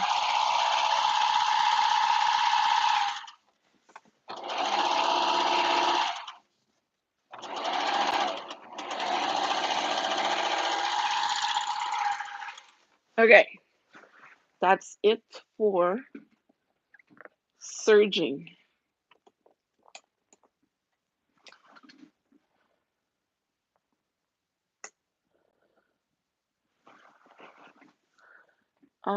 Can you show us how to make a simple caftan without a pattern?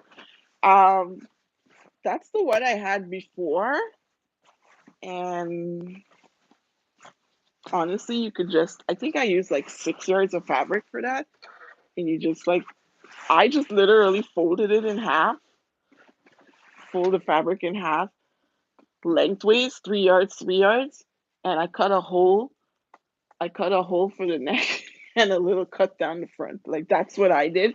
And then I just stitched the sides, and then the excess, I stitched the sides to my body. And then the excess fabric, I just left hanging there and hemmed it. That's what I did. So this is it. Now I just need to hem the arm hole, the opening. So I wonder how much they use. I don't know, maybe they use 5/8. 5/8. 5/8 is what they hem the armhole with.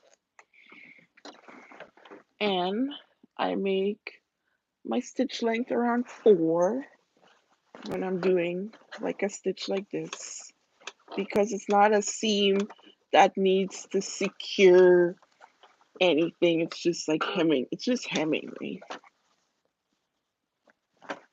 And I just go with it.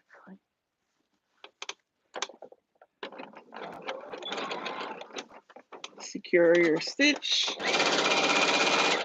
and just go.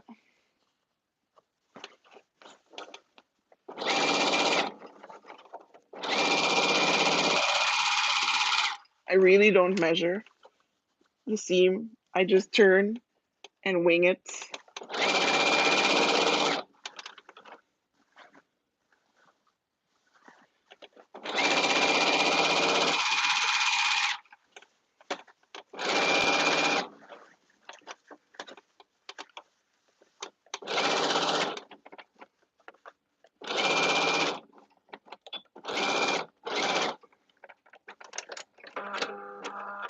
One.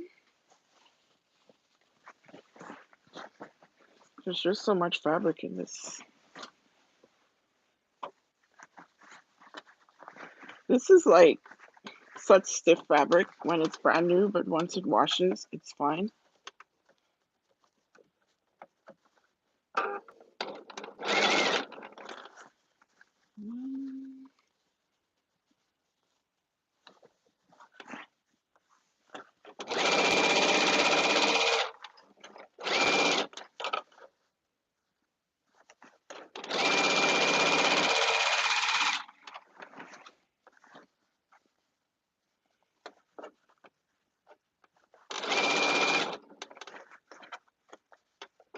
Again, make sure that you have no fabric under there that gets caught. It will save you from ripping, from having to rip.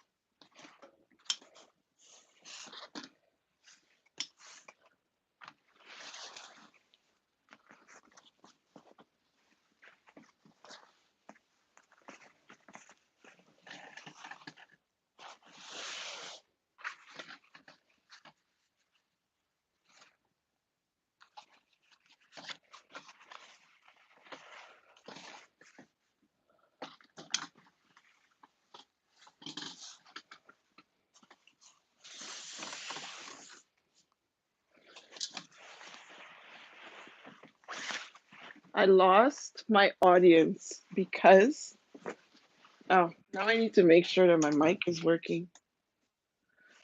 My internet just cut out and no amount of signing in was getting me back in.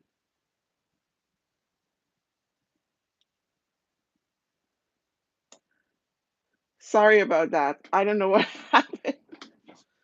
My daughter says, I hope you guys are hearing me. My daughter says it happens to her sometimes. She'll be using the internet and it will just cut out on her. So this has never happened to me before. Well, it's happened, but I signed in and it goes back. This kept telling me that my password was incorrect, which it isn't. So I end up having to reboot the whole system, and I guess that's how it's working again. So in the meantime, I was ironing and, well, rebooting the system and ironing. And now I'm just going to do the hem and stitch the Maybe I should try it on before I hem it.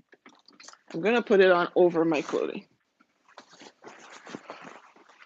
If it doesn't fit on a live, it's an epic fail.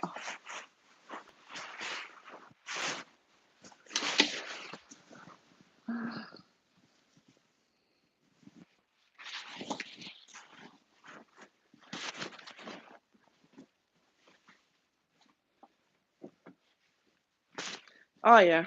You know, I honestly don't feel like it needs hemming, but I will hem it just for, let's see. I told you I could get away with a medium. I haven't zipped it up in the back, but I'm sure I could have got away with a medium. But I feel like I think they stitch it here. I have to check. It does, I don't think it says in the thing, but I would like a stitch in here. Here, I just feel like it should have a stitch there. But that's where I get in trouble because when I put a stitch there, I end up so restricted and then it starts to rip. That's my problem.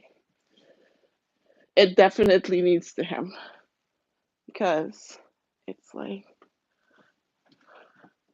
way down on the ground.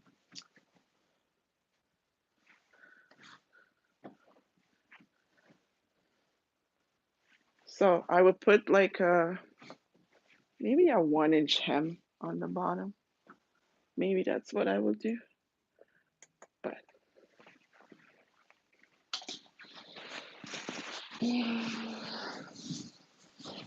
it's just a lot of fabric in here, guys. I think I want to do it with like a lighter fabric. I know it's gonna soften up, but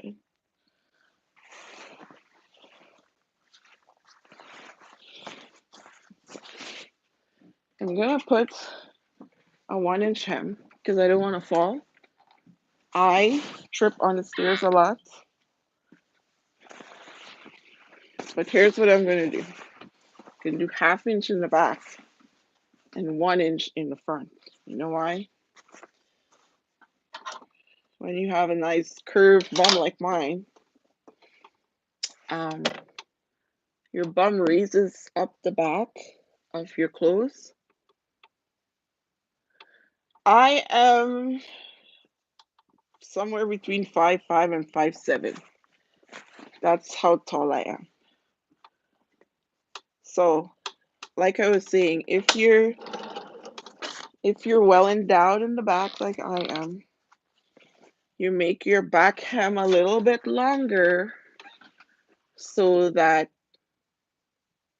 when you're wearing your garment, it's gonna look even in the back and the front. And the other way around, if you're pregnant, you make your front of your garment longer so that your belly, your tummy, when it pulls up your garment, it looks even all the way around, front and back. So you could add like if I was doing something for maternity wear, I would add like 2 inches to the front of the garment.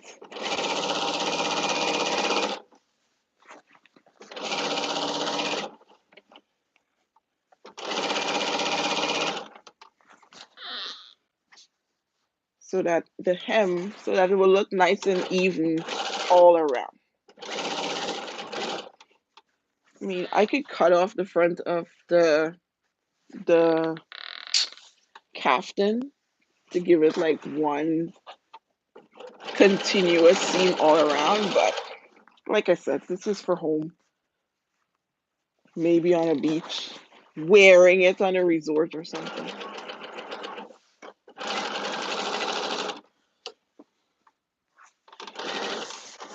Never been to a resort.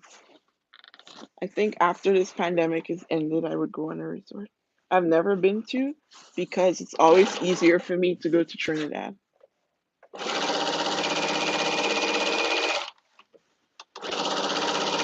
and I got the beaches there, and I got the weather, and I got the food. Like, and I'm like, and it's cheaper because I just stay at my parents. So I'm like, why am I going to a resort? I can get everything for cheaper. The only thing I don't like is I have to do all the driving because my husband is not from Trinidad and I am. So I end up doing all the driving when we're there for 2 weeks.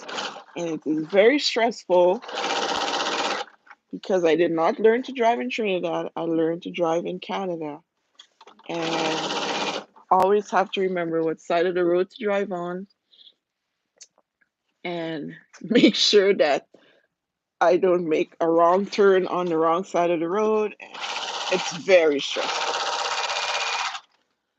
And then when I get back here, I have to remember which side of the road to drive on here and which side the driver's side is. And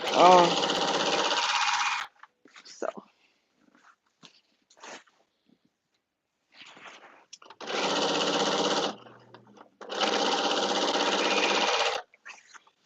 the only thing is if I put that stitch on for the side on the side here, I would never get into it.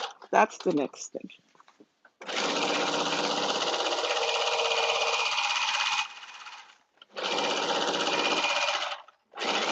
But it did say something about a string. So maybe the string on the inside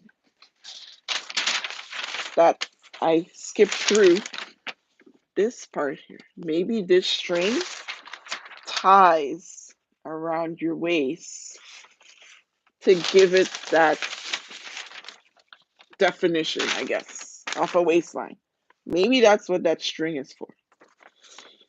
It's twill tape. So maybe you have to tie it to your body, around the back or whatever, to give you definition in the front. That's probably what that is for. The thing is, it doesn't say in here, so how do you know? So when I can't find information on the pattern, I go online and I look for information online and, to see what other people have done.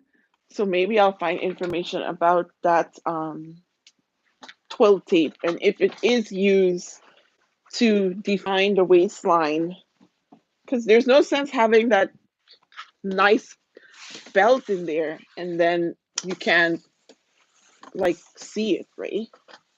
So now I'm just ironing the hem. Like I said, I did like 1 inch in the front and ½ inch in the back just because. And I know it looks like a square right now or a big rectangle.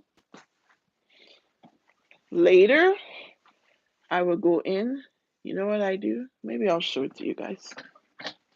I use the zipper foot.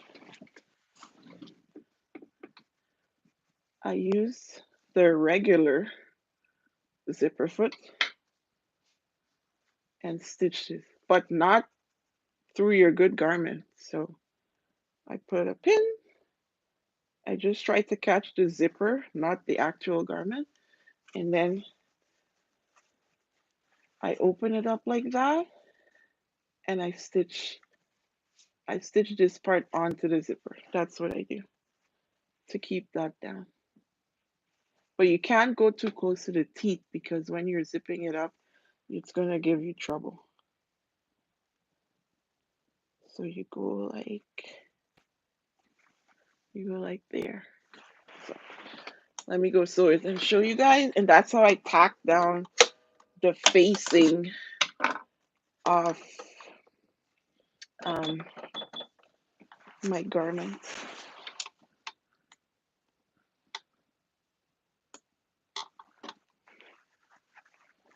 And it's another thing that's kind of awkward.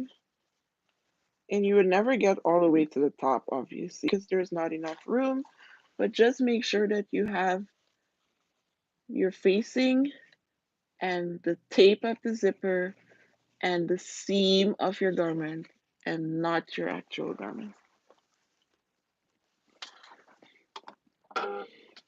And once you get it in place, you can take the pin out.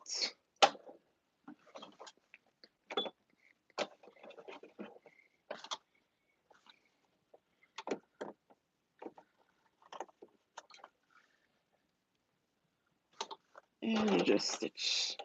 Do a little back stitching. Make sure the garment isn't in the way.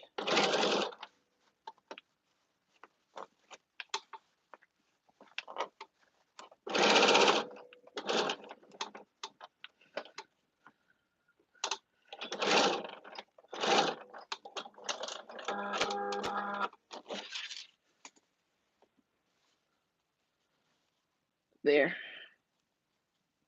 That's it. That's how I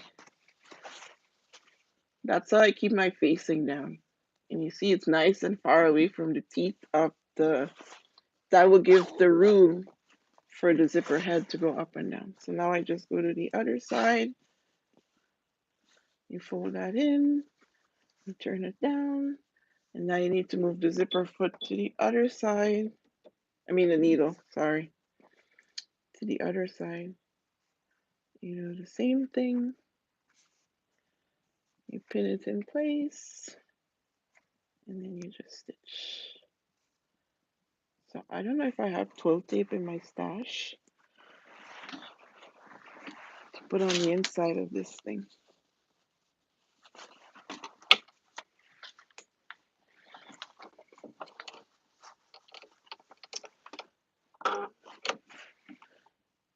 Okay. Oh, I got my audience back. I was so upset. I'm like, really? Of all the times for the internet to like cut out and tell me that my password is incorrect. Uh,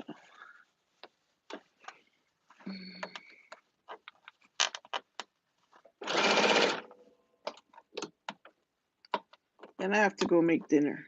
Well, start.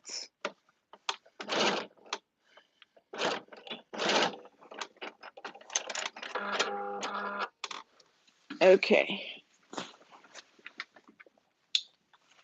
1, 2.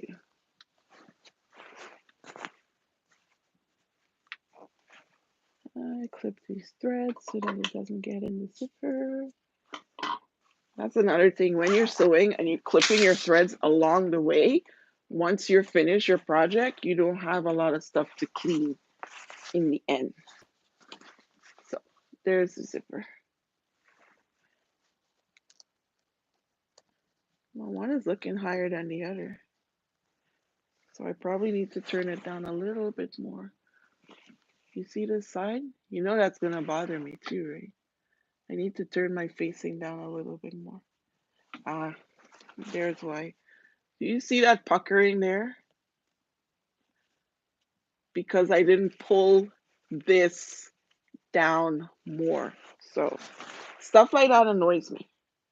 So I need to pull it down more to make it even on the top.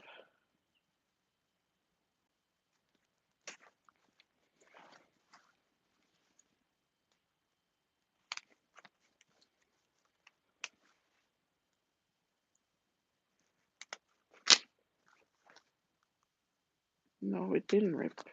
Sometimes it sounds like the fabric is ripping, but it isn't.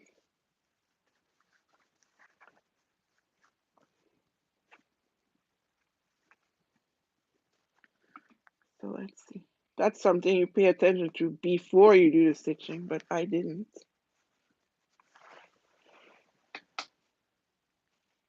See? If I pull it down more, it will look even.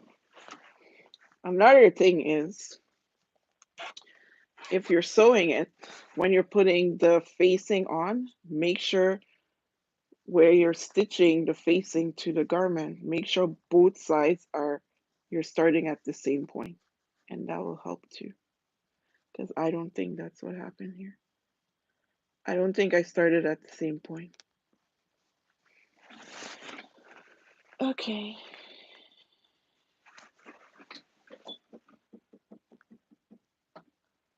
But happens. It's the little things that annoys me, guys, with sewing. I have clothing that is in my closet that I've never worn because I have to do some little stitching on it.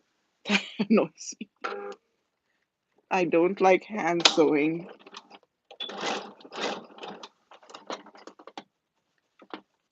If I can do everything on a machine, I will.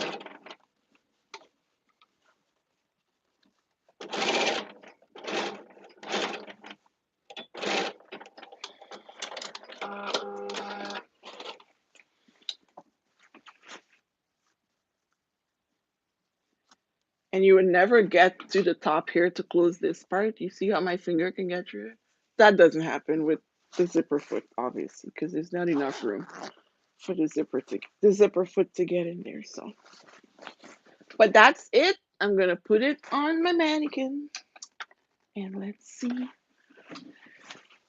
I'll probably look for 12 tape in my stash and see how it looks.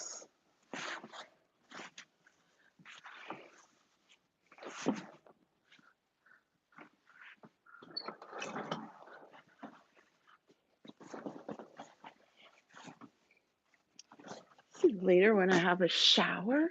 Yes, I think the 12 tape is supposed to be in here and pull it in like this. You see that? Like that. And I think you're supposed to tie it around your back underneath. That's what's supposed to happen. So when you try to skip steps, you're like, oh, I don't need that tape. At least that was what I was thinking. I don't need that. But now I see why I need it. And I really think if I will probably make this again. The belt part, I would put in a solid um, if I'm using pattern fabric. That's what I would do. But that's it.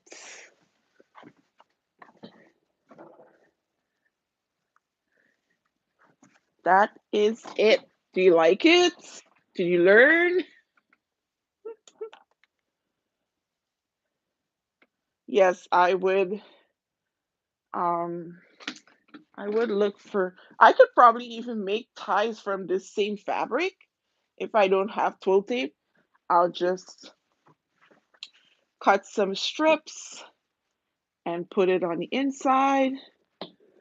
And because I don't, twill tape is not something I ever have on hand. I don't use that. So I have enough scrap leftover fabric. And see, I only have like bias tape. I have rickrack. Yeah, I think the even nobody's seeing it on the inside, right? So I know that's why they said twill tape, but nobody's seeing it. And I can make ties out of the same fabric. Maybe I'll cut it on the bias so that it's easier to. But there, now I'm going to iron the whole thing. All the seams are good, but oh, there's one more thing I have to do on that. So they have a piece, and for some reason I can't. Oh, there it is. So this piece, which is the belt, they have this on the inside to cover over all the stitching and stuff. That's what they have. So I have to add this to that. So I have to see how they did it. Maybe they hand sewed it in. I am not sure. Yeah, they did. So what they did was they ironed the seams like this and on the other end like this. So they ironed it like that. And then on the inside of it, they just hand sewed it together. Um, to cover over all the seams and stuff. And then it's not going to rub against your body too, right? That's what they did. So that's what I will do. Hand sewing. Probably I'll put it in there and use the top stitch foot. What is it? There it is. And do a stitch in the ditch from on the outside here. That's what I'm going to do because I don't like the hand sew. And then that'll neaten up the inside. So, okay. Okay, you love it. It's beautiful. Good. So that's what I'm glad you liked it. You guys are going to encourage me to sew more. I wasn't sewing for a while because I had eye surgery a couple years ago, and I've been on eye drops ever since the surgery. So I haven't, and now with the pandemic, I have no like desire to make any clothes because there's nowhere to go. But I also have a stash of fabric behind these doors.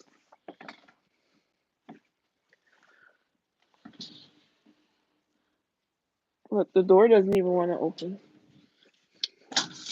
I have way too much fabric behind these doors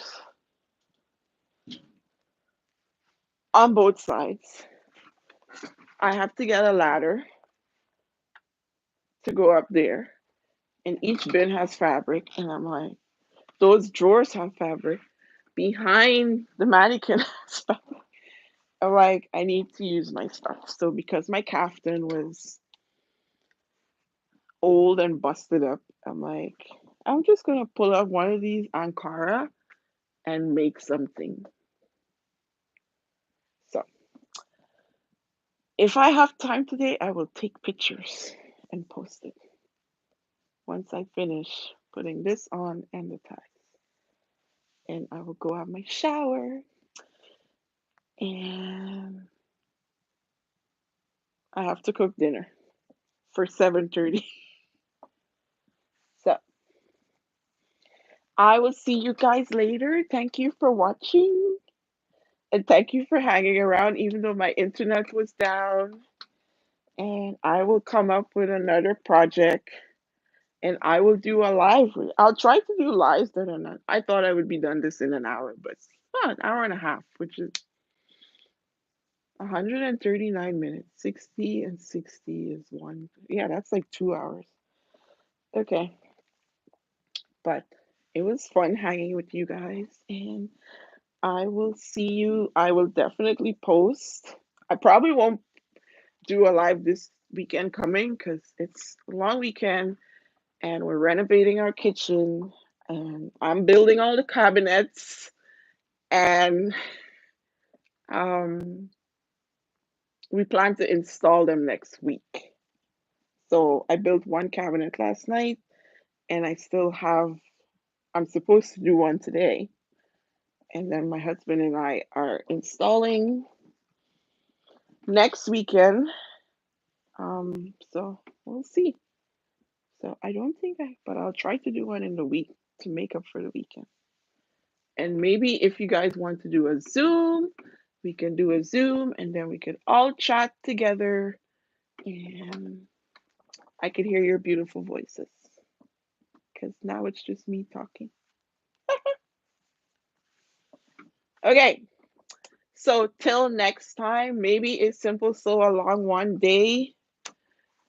This is what's simple for me. Like other stuff are really complicated, like jackets and pants and stuff. Maybe if you want to see how to make a pencil skirt, I can show you how to sew a pencil skirt if you want to learn something like that. Putting on a waistband or something like that. You can do that. Um, or give me ideas. Like I know somebody said a simple caftan. Um, sure. What else? Give me ideas. Drop it in my on the comments or DM me or whatever, Facebook, Instagram. Send me ideas because what I like, others may not like. So, and I like this platform. I can do a lot on on YouTube, and I like the live streaming. To me, it's easier than um, making a recording and having to edit. And I'm not saying I won't do that, but I just this just seems simpler and more personal. So, okay, I will be hopping off here now, and I will see you again. I will post pictures and see you next time. Thanks for watching.